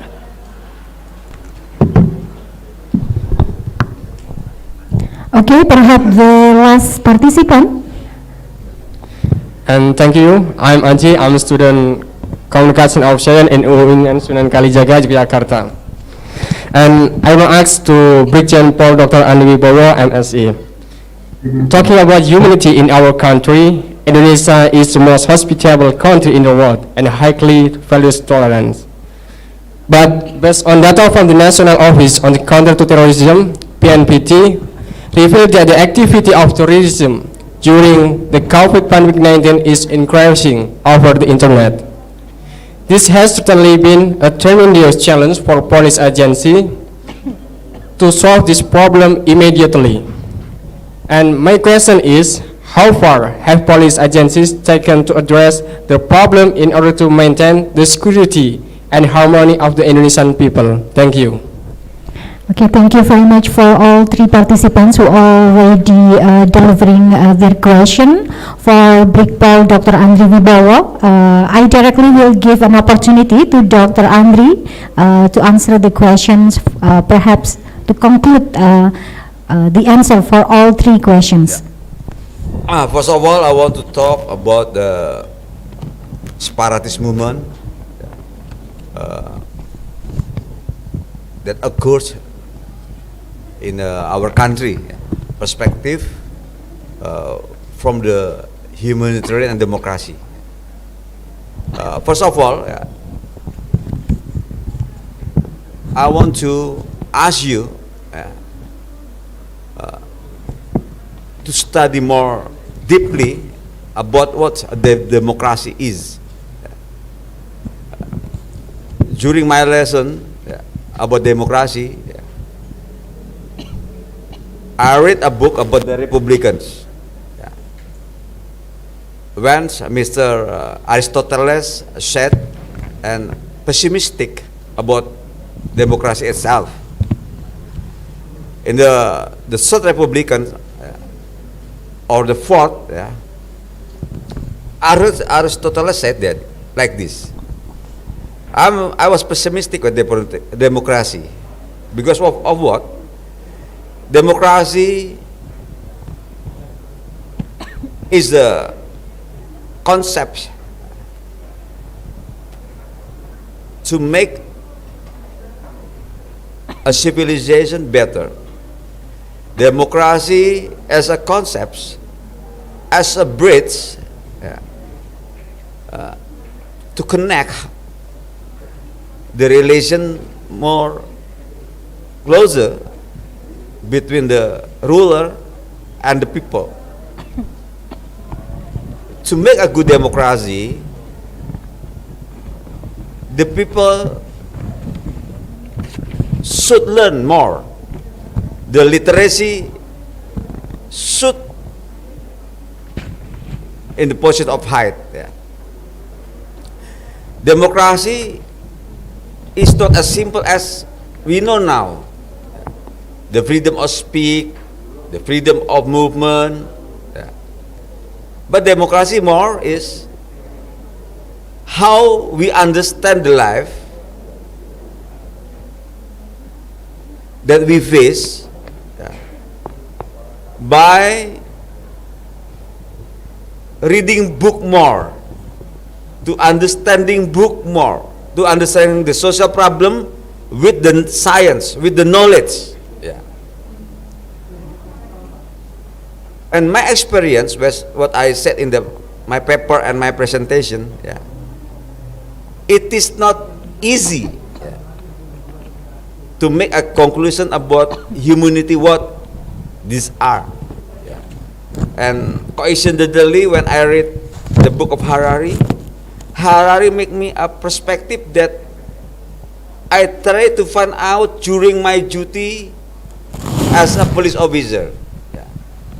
First of all, yeah. I'm in Bosnia. They said in another side, the war is to make the new democracy state. Yeah. After the Yugoslavia, the one country has started a fascist country. Yeah. This is the Western perspective. Yeah. So why the Western?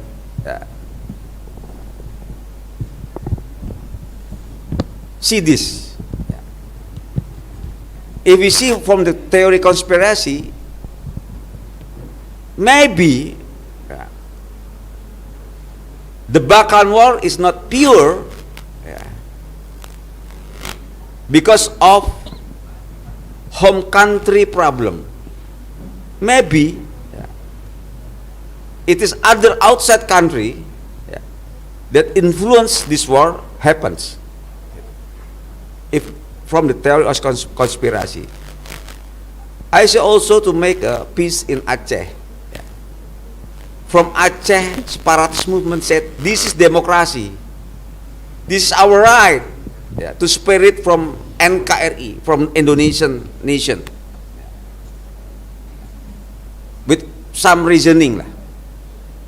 The state is so cruel to handle the Aceh people. Yeah. Many people still in poor conditions. Yeah. Inequality in law. This is the reasoning that sometime and somehow almost the same, but by separatist country in many words, many area in the words. I also have a duty in Poso, and the terrorist movement also said that this is our right to build an Islamic state. Indonesia is not Islamic state. This is the puppet of America, said the terrorist group. This is the puppet of Europe. By those experience, and coincidentally UN invite me to be the speaker of this moment, I try to find out the conclusion that I can give you a new perspective. And Harari said that there is three sects or three interpretation of humanity. First, liberal, that focal concern in individual rights. The second one is the social humanism concept, that focal concern in the communals and groups right. And the third one is from the perspective of evolutionary humanisms, that Hitler and Nazi done, superhuman.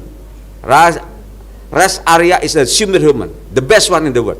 So the area should be the leader of the world.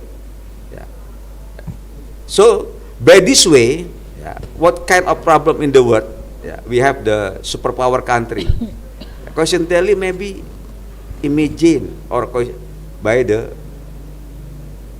evolutionary humans concept perspective. So why the history has tried to stop the war by you make the legalistic humanism, the United Nations, the agreement among the country that we follow, we adopt. We have also constitution and legal norm in here. So from that, If everybody using this perspective, liberal, they using. I am using a liberal humanism. So why I want to spare it from Indonesia? Aceh, Medan, Kalimantan, they will make war in everywhere in our country. They make conflict in our country. And another time, the groups, Islam community is the best. We should make Indonesian like an Islam values, Khilafah. In other way, Balinese with Hindus, Hindu is the best and better than others. The Balinese will make the right, because in the right of the communalism right. We will make the Bali country or Indonesia should be follow the Balinese or Hindunese values. If this happens, we will face many conflict and war in our country. So why I find the fourth sect, this is the legalistic humanism. So humanism are regulated by the nation that we follow. So why happen in Papua is a very complex problems. The state have given Papua more budget than other provincial. The president also now currently Pak Jokowi made also many infrastructure. Also increasing the level of literacy in Papua. The separatists somehow and sometime from the state apparatus point of view is also the proxy of other nation to take the Papua under their control. So why, as far as Papua as a part of our nation and stated in our law, we have to respect that legalistic humanism. And everybody who want to spare it from our country, for me, can influence the new war and the new conflict, and of course will occur humanitarian catastrophe. So we prevent that. If we still lack of poor, if we lack still inequality in law enforcement, for example, the answer is not to spare it from the nation. The answer is to educate, to train the people, the law enforcement, make the better system to control them.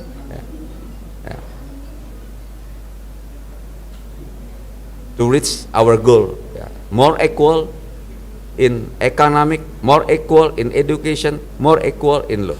That's my answer. As far as so why I am the person who choose the perspective of legalistic humanism is my point of view to understand the humanism. And then about terrorism and clitih, from the social point of view, this is a pathology, social pathology, especially in city or perkotaan apa? City in the city, everywhere, New York, Tokyo, Sydney, this is pathology of social in the city community. What can be done? And what can we see, understanding the root of causes of this happens? In my research, first of all, we lose or we lack the social control. When I was a teenager, when I come to Yogyakarta, this is the social control still occurs in our villages. For examples, the teenager when go abroad above 1600 1800 hour or 2100 hours, the parents or neighborhood will give them warmth. Yeah. But currently, because more people, yeah, the situation are also different with 1970, 1980. The social control is also lebih apa? Kendor apa? Flexible. More flexible, yeah, than the previous one. You see, if you going around the city of Jogja in 200 hours above, still many teenagers sitting down, yeah, playing out of homes, yeah, and this is the root of causes why the climate happens. Yeah. The second one, we live in the revolution 4.0, when everybody, yeah, have a gadgets, have handphones. Yeah. They learn from each others in other country. They learn subcultures, yeah, without control. Parents, teachers, friends, yeah. It like a virus, yeah. The teenagers that lack of control of his parents, social controls, sometimes very easy to follow under another subculture, because they try to find out their new identity. Yeah. The new identity. They follow the groups, yeah, of vandalisms. Yeah. That sometimes they do not know, maybe, that this is violence against the law, yeah, disturbing the social peace and secure. The third one, yeah, I have researched also. When I was a chief of police in East Jakarta, the problem of criminality also occurred in Jakarta. Yeah.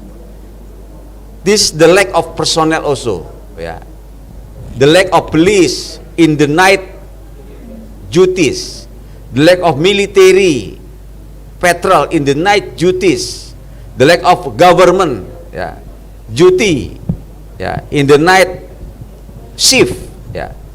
So the lack of social control and structural control in the problem of social pathology, especially in the teenager, yeah, they the activity or other juvenile delinquency occurs. It's my perspective. So why the strategy?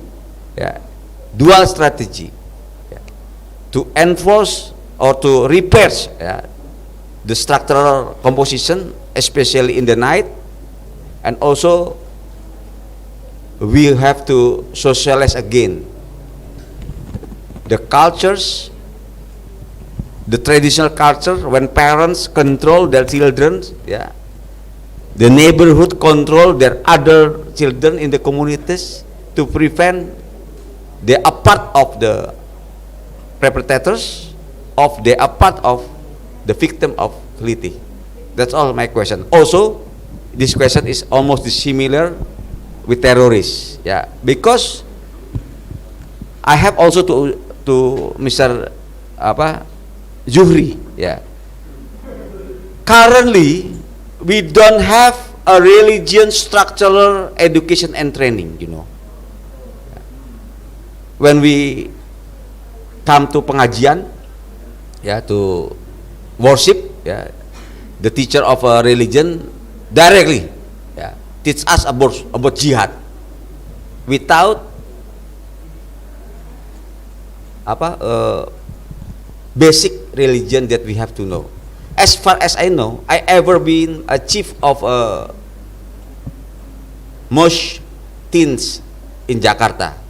My teachers, religious, said me, Andri, yeah, the first lesson about religion I tell to you about the God, Tauhid, because I am Islam, yeah, and Tauhid is talking about 90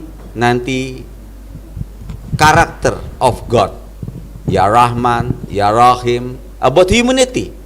God talking about humanity. But sometimes our people, yeah, not follow this process. They directly talking about jihad. You kill another people, the God will give you surga. You will meet 7 beautiful women in paradise, because they never learns religion proportionally, structurally. So where I said to Mr. Jury at that time, you are part of the counselor to make a new educational system, give the government opinion. The religion should be learned systematically and proportionally. That's all my question. May I answer? Thank you. Thank you very much, Dr. Andri. Give the applause for Dr. Andri. Okay, ladies and gentlemen, we have a very clear insight from Dr. Andri, and we move to other question that we already have from the participants from Zoom meeting. We have 3 questions actually from Mrs. Anita and Mrs. Fitri, but the first question is actually already being answered by Dr. Pai. But I think I need to confirm that Dr. Pai already still joining us in Zoom meeting.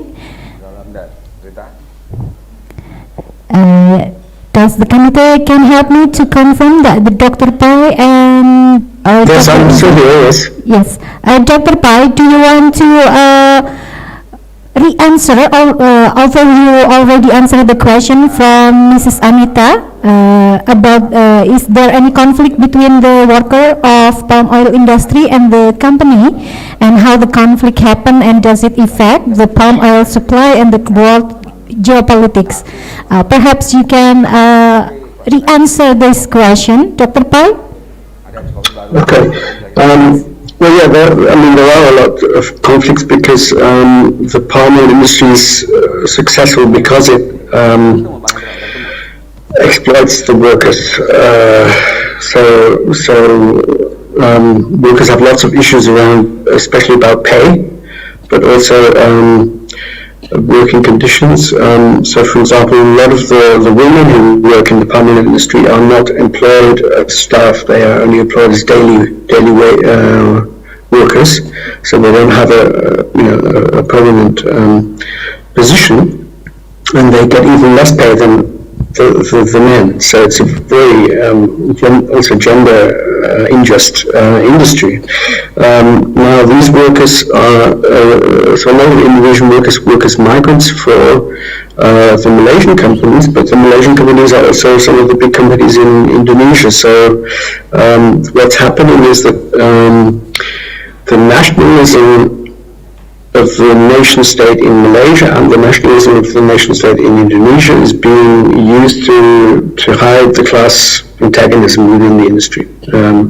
So I guess it's being made into a kind of geopolitical issue, but this actually subordinates the interests of the working class to those of the rich capitalists in this industry.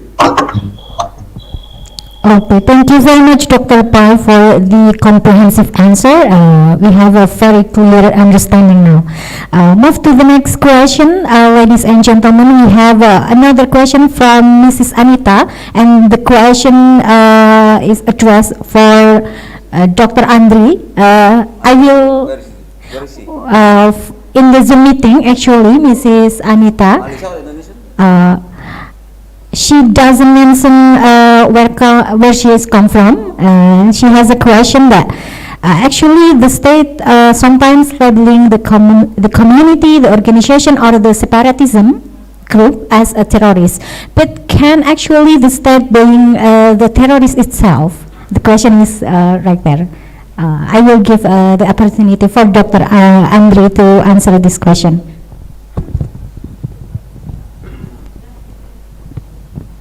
I think we can learn about the terrorists also from many different perspectives. Yeah. Sociology perspective, political perspective, yeah.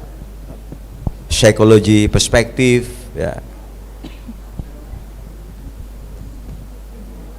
it is a kind of also low perspective. Yeah. But from the low perspective, I think you can find in the terrorism act. Yeah. I'm not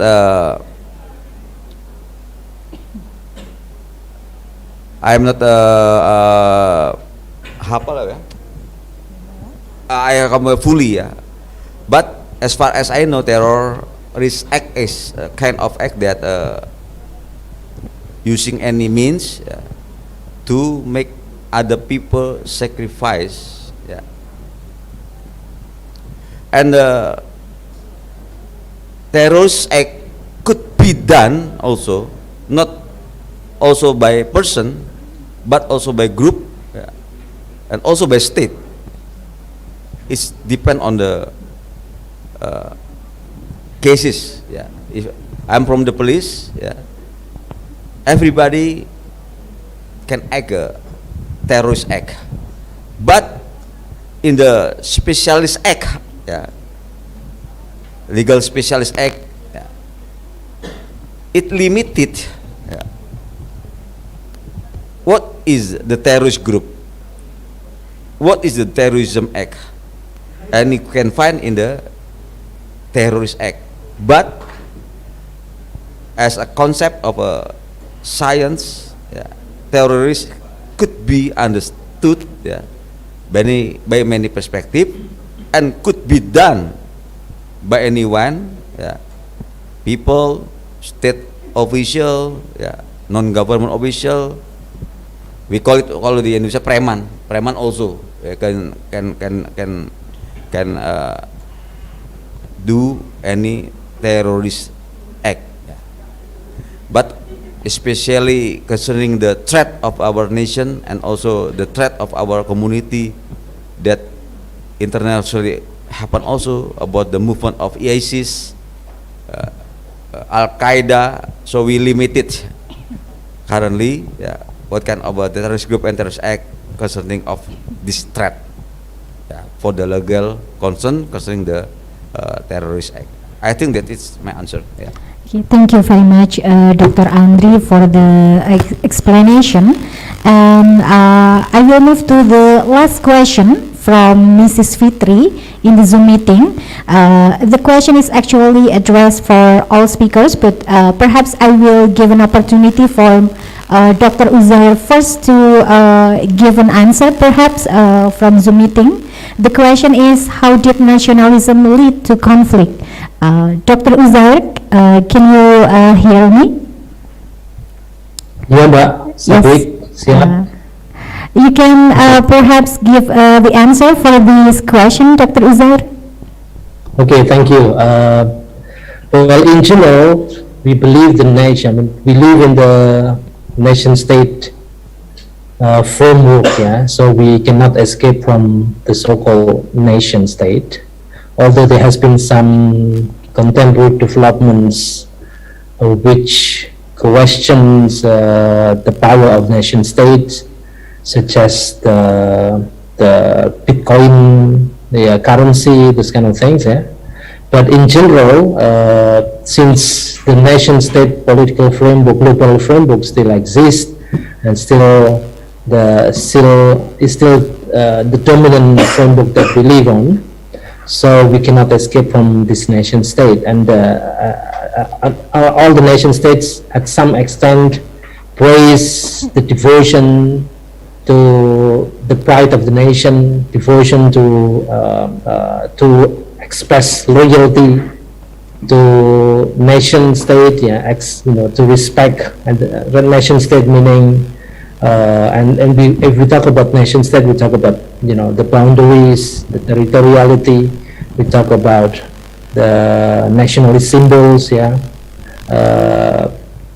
probably flags, probably anthems, and we see that some kind of nationalism may be expressed in different kinds of expressions, such as so whenever we have these Olympic events or World Soccer events, we suddenly have this strong tide of nationalism.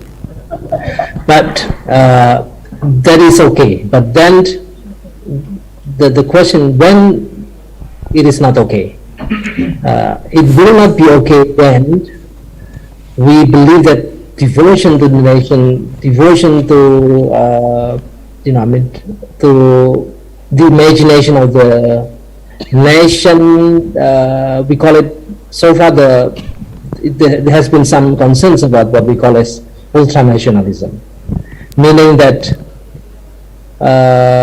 your devotion to the nation state, showing disrespect, showing hatred against other nations, against people from living in neighboring boundaries, for example.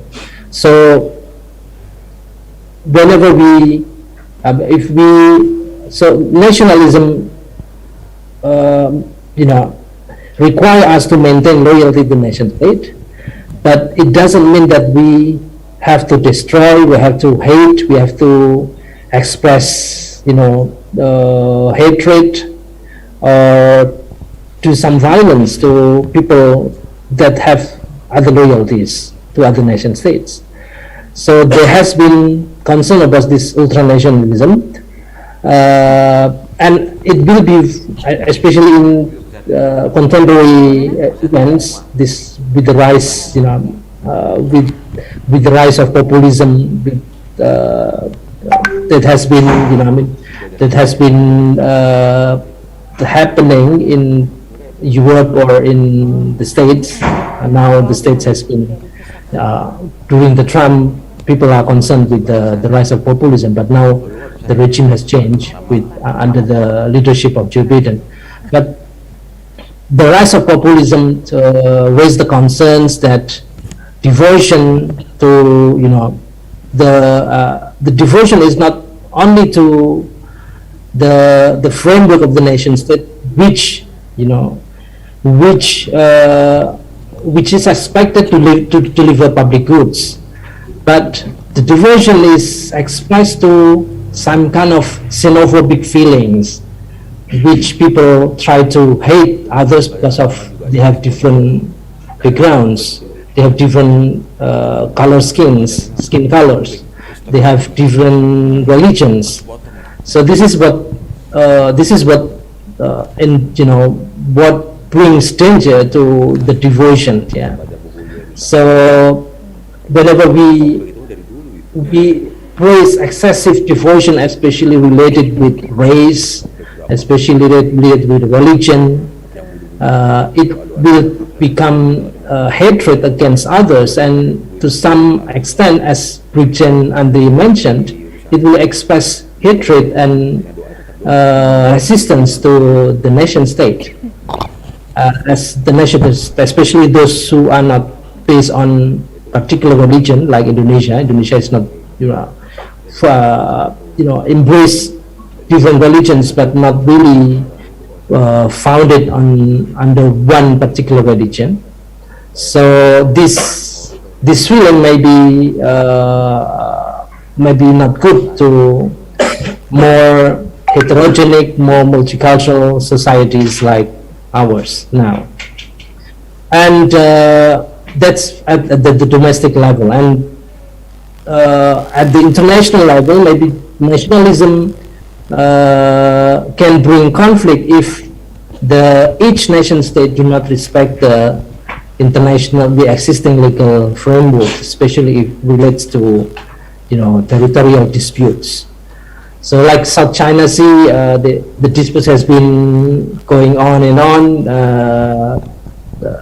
There is, of course, there is no war, but the peace is not really entirely settling, because each country's claim is overlapping with each other's claim. So it will only be settled during the international legal framework, and as long as they respect to each other, they take unilateral actions, they try to maximize the multilateral structure or multilateral schemes to solve the international disputes. I think that's it, Sabik. Yes, thank you very much, Dr. Uzair, for very insightful explanation. Ladies and gentlemen, apparently we have arrived in the end of the session because the time is already 12 and 45 minutes. Before I close this session, I really want to thank for all the keynote speakers who have already present a very insightful knowledge and understanding for all of us today, and for Dr. Oliver Pai, Dr. Andri Wibowo, Big Paul, Dr. Andri Wibowo, and for Mr. Ahmad Uzair, PhD. I am the committee very thankful for your present and your presentation, and of course for all the participants who are very active involved in our session. I thank you. And before I close, I think I need to tell and remind everyone that we have a second session after the break, so everyone can come again after the break in interactive session center. And for the participant who join in a Zoom meeting, also can rejoin after the break in 1:30 p.m. I think. And personally, I want to ask an apology for every mistake that I made during presenting this session, and perhaps I think I will close this session with saying Alhamdulillah Rabbil Alamin. Thank you once again for all the speakers and also participants, Dr. Oliver Pai, Dr. Andri Wibowo, and Dr. Ahmad Uzair, and all the participants. Wassalamualaikum warahmatullahi wabarakatuh. Terima kasih banyak.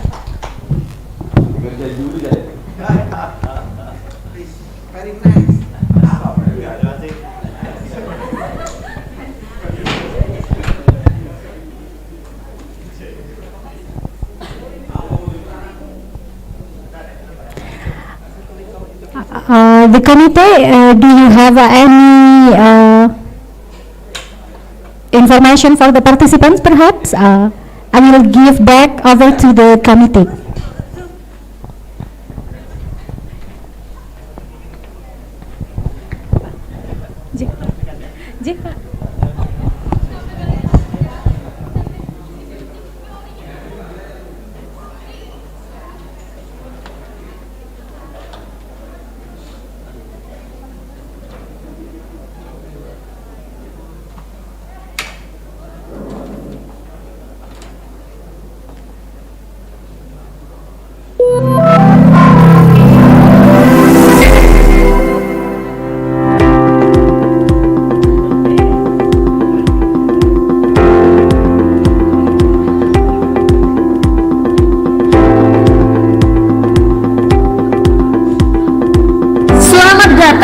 Di Fakultas Ilmu Sosial dan Humaniora Universitas Islam Negeri Sunan Kalijaga, Yogyakarta.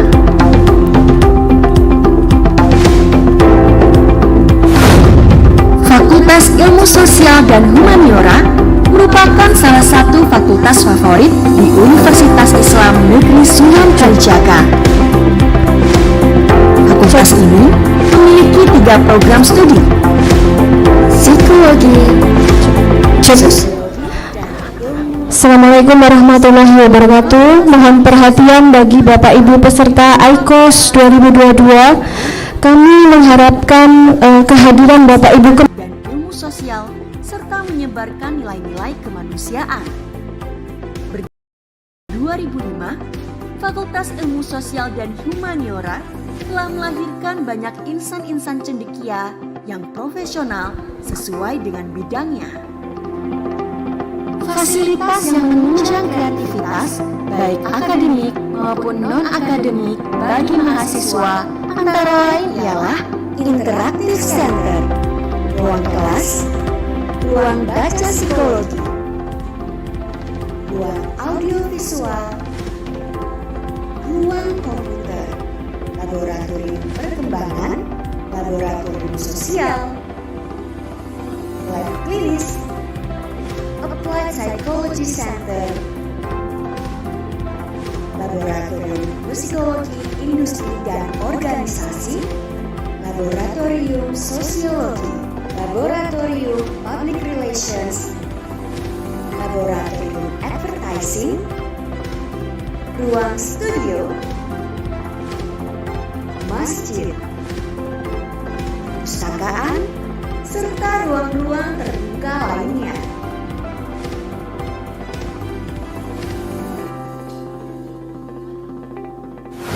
Wadah kegiatan bagi mahasiswa juga sangat lengkap, antara lain organisasi mahasiswa intrakampus yang terdiri dari Dewan Eksekutif Mahasiswa, Senat Mahasiswa,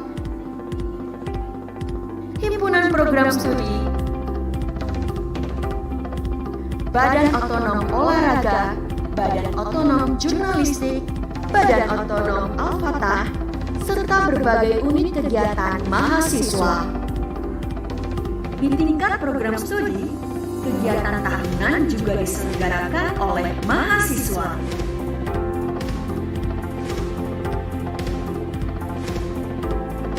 Festival Psikologi di Prodi Psikologi, Expo of Sociopreneur di Prodi Sosiologi, dan Adwin Fest di Prodi Ilmu Komunikasi. Kegiatan di tingkat internasional yang terselenggara rutin setiap tahun antara lain ialah Annual International Conference of Social Science and Humanities dan International Jogja Youth Camp.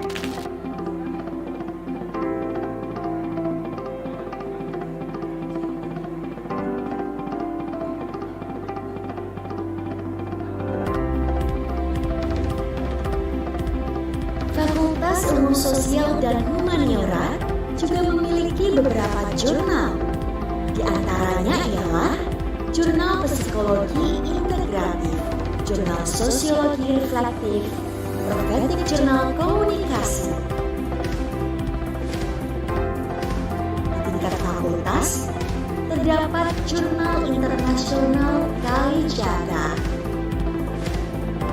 Inovasi dan kreativitas terus dikembangkan, sehingga Fakultas Ilmu Sosial dan Humaniora bisa terus melahirkan cendekia-cendekia muda yang mampu berkontribusi bagi bangsa dan bahkan dunia.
Assalamualaikum warahmatullahi wabarakatuh. I am Al-Majid, currently entrusted with the task of Director Sunan Kalijaga Islamic State University. On behalf of our campus, Sunan Kalijaga State Islamic University, particularly the Faculty of Social Sciences and Humanities, I would welcome all speakers and participants of the fourth Aicosh.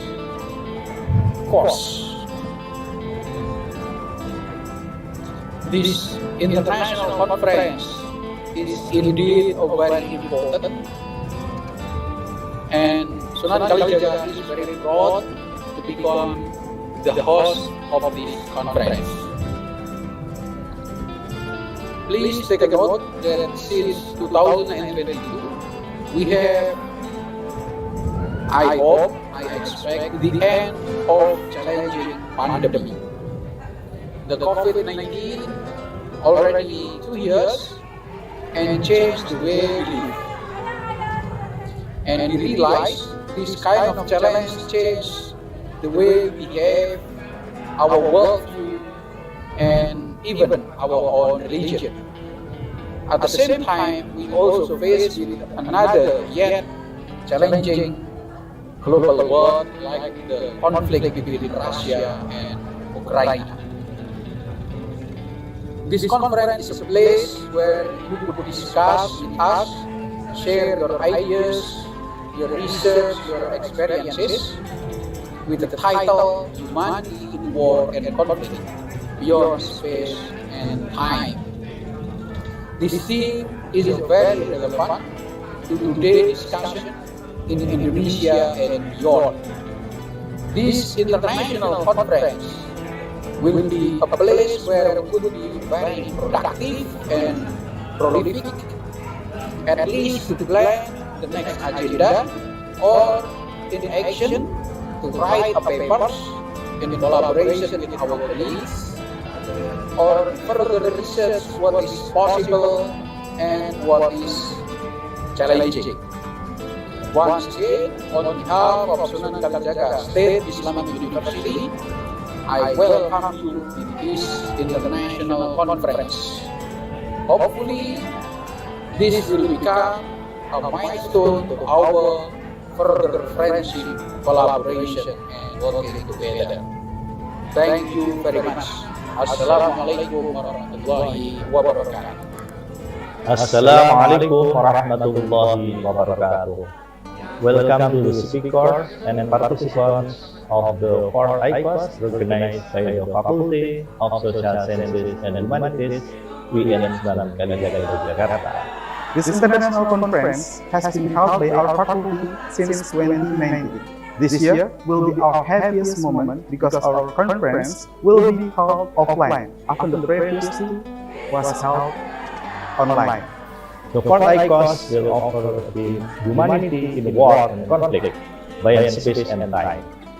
It is designed to invite academicians and researchers to share ideas and perspectives which are able to answer the problem. We hope that this fourth Aicosh will be able to deepen the understanding of the social sciences and contribute to the social changes caused by conflict and war. Aicosh 2022 brings the theme Humanity in War and Conflicts, Beyond Space and Time. This theme was chosen because of the recent events of humanitarian conflict, both on global and national scales.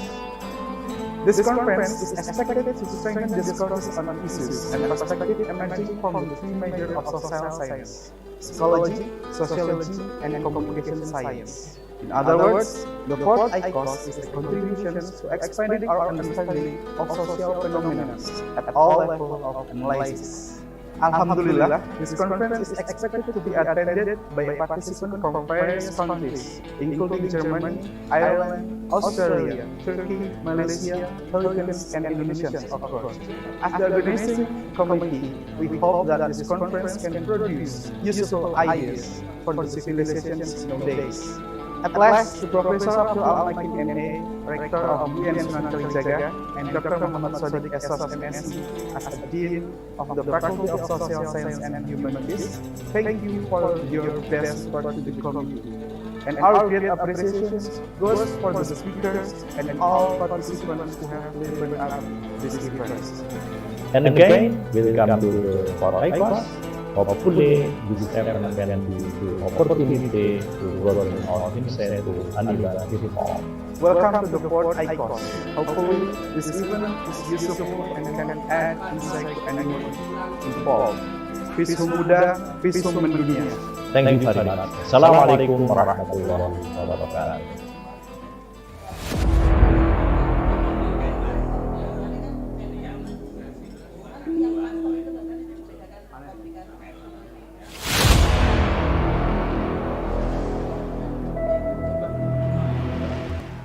Assalamualaikum warahmatullahi wabarakatuh. I am Al-Magin.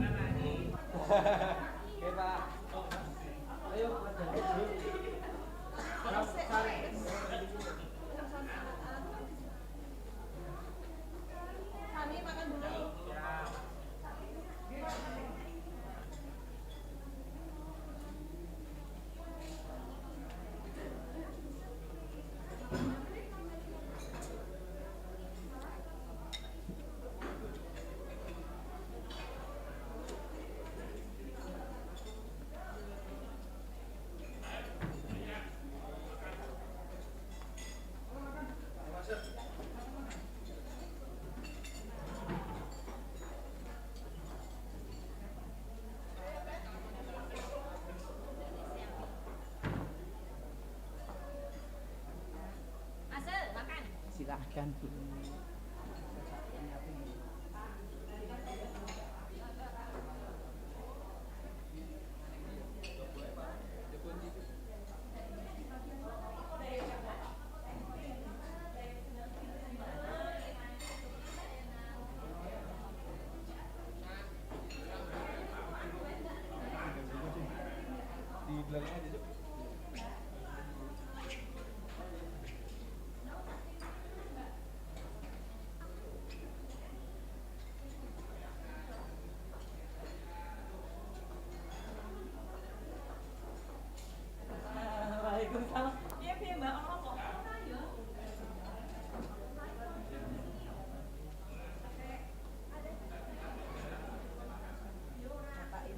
Nanti setelah selesai makan piringnya harus dibawa keluar sini.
Nggih Pak Bono. Ya.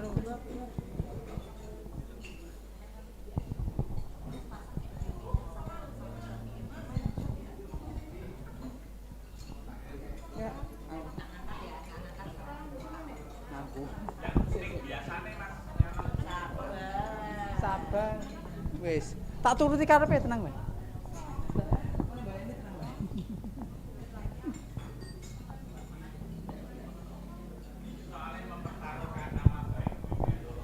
Wis.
attention to all the participants of Annual International Conference on Social Science and Humanities 2022. Please kindly back to the room because we are going to move on to the next agenda today, and it is second plenary session. I will repeat one more to all the participants. Please kindly back to the room because we are going to continue our agenda, and it is the second plenary session. Thanks.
Bismillahirrahmanirrahim. Assalamualaikum warahmatullahi wabarakatuh. Waalaikumsalam.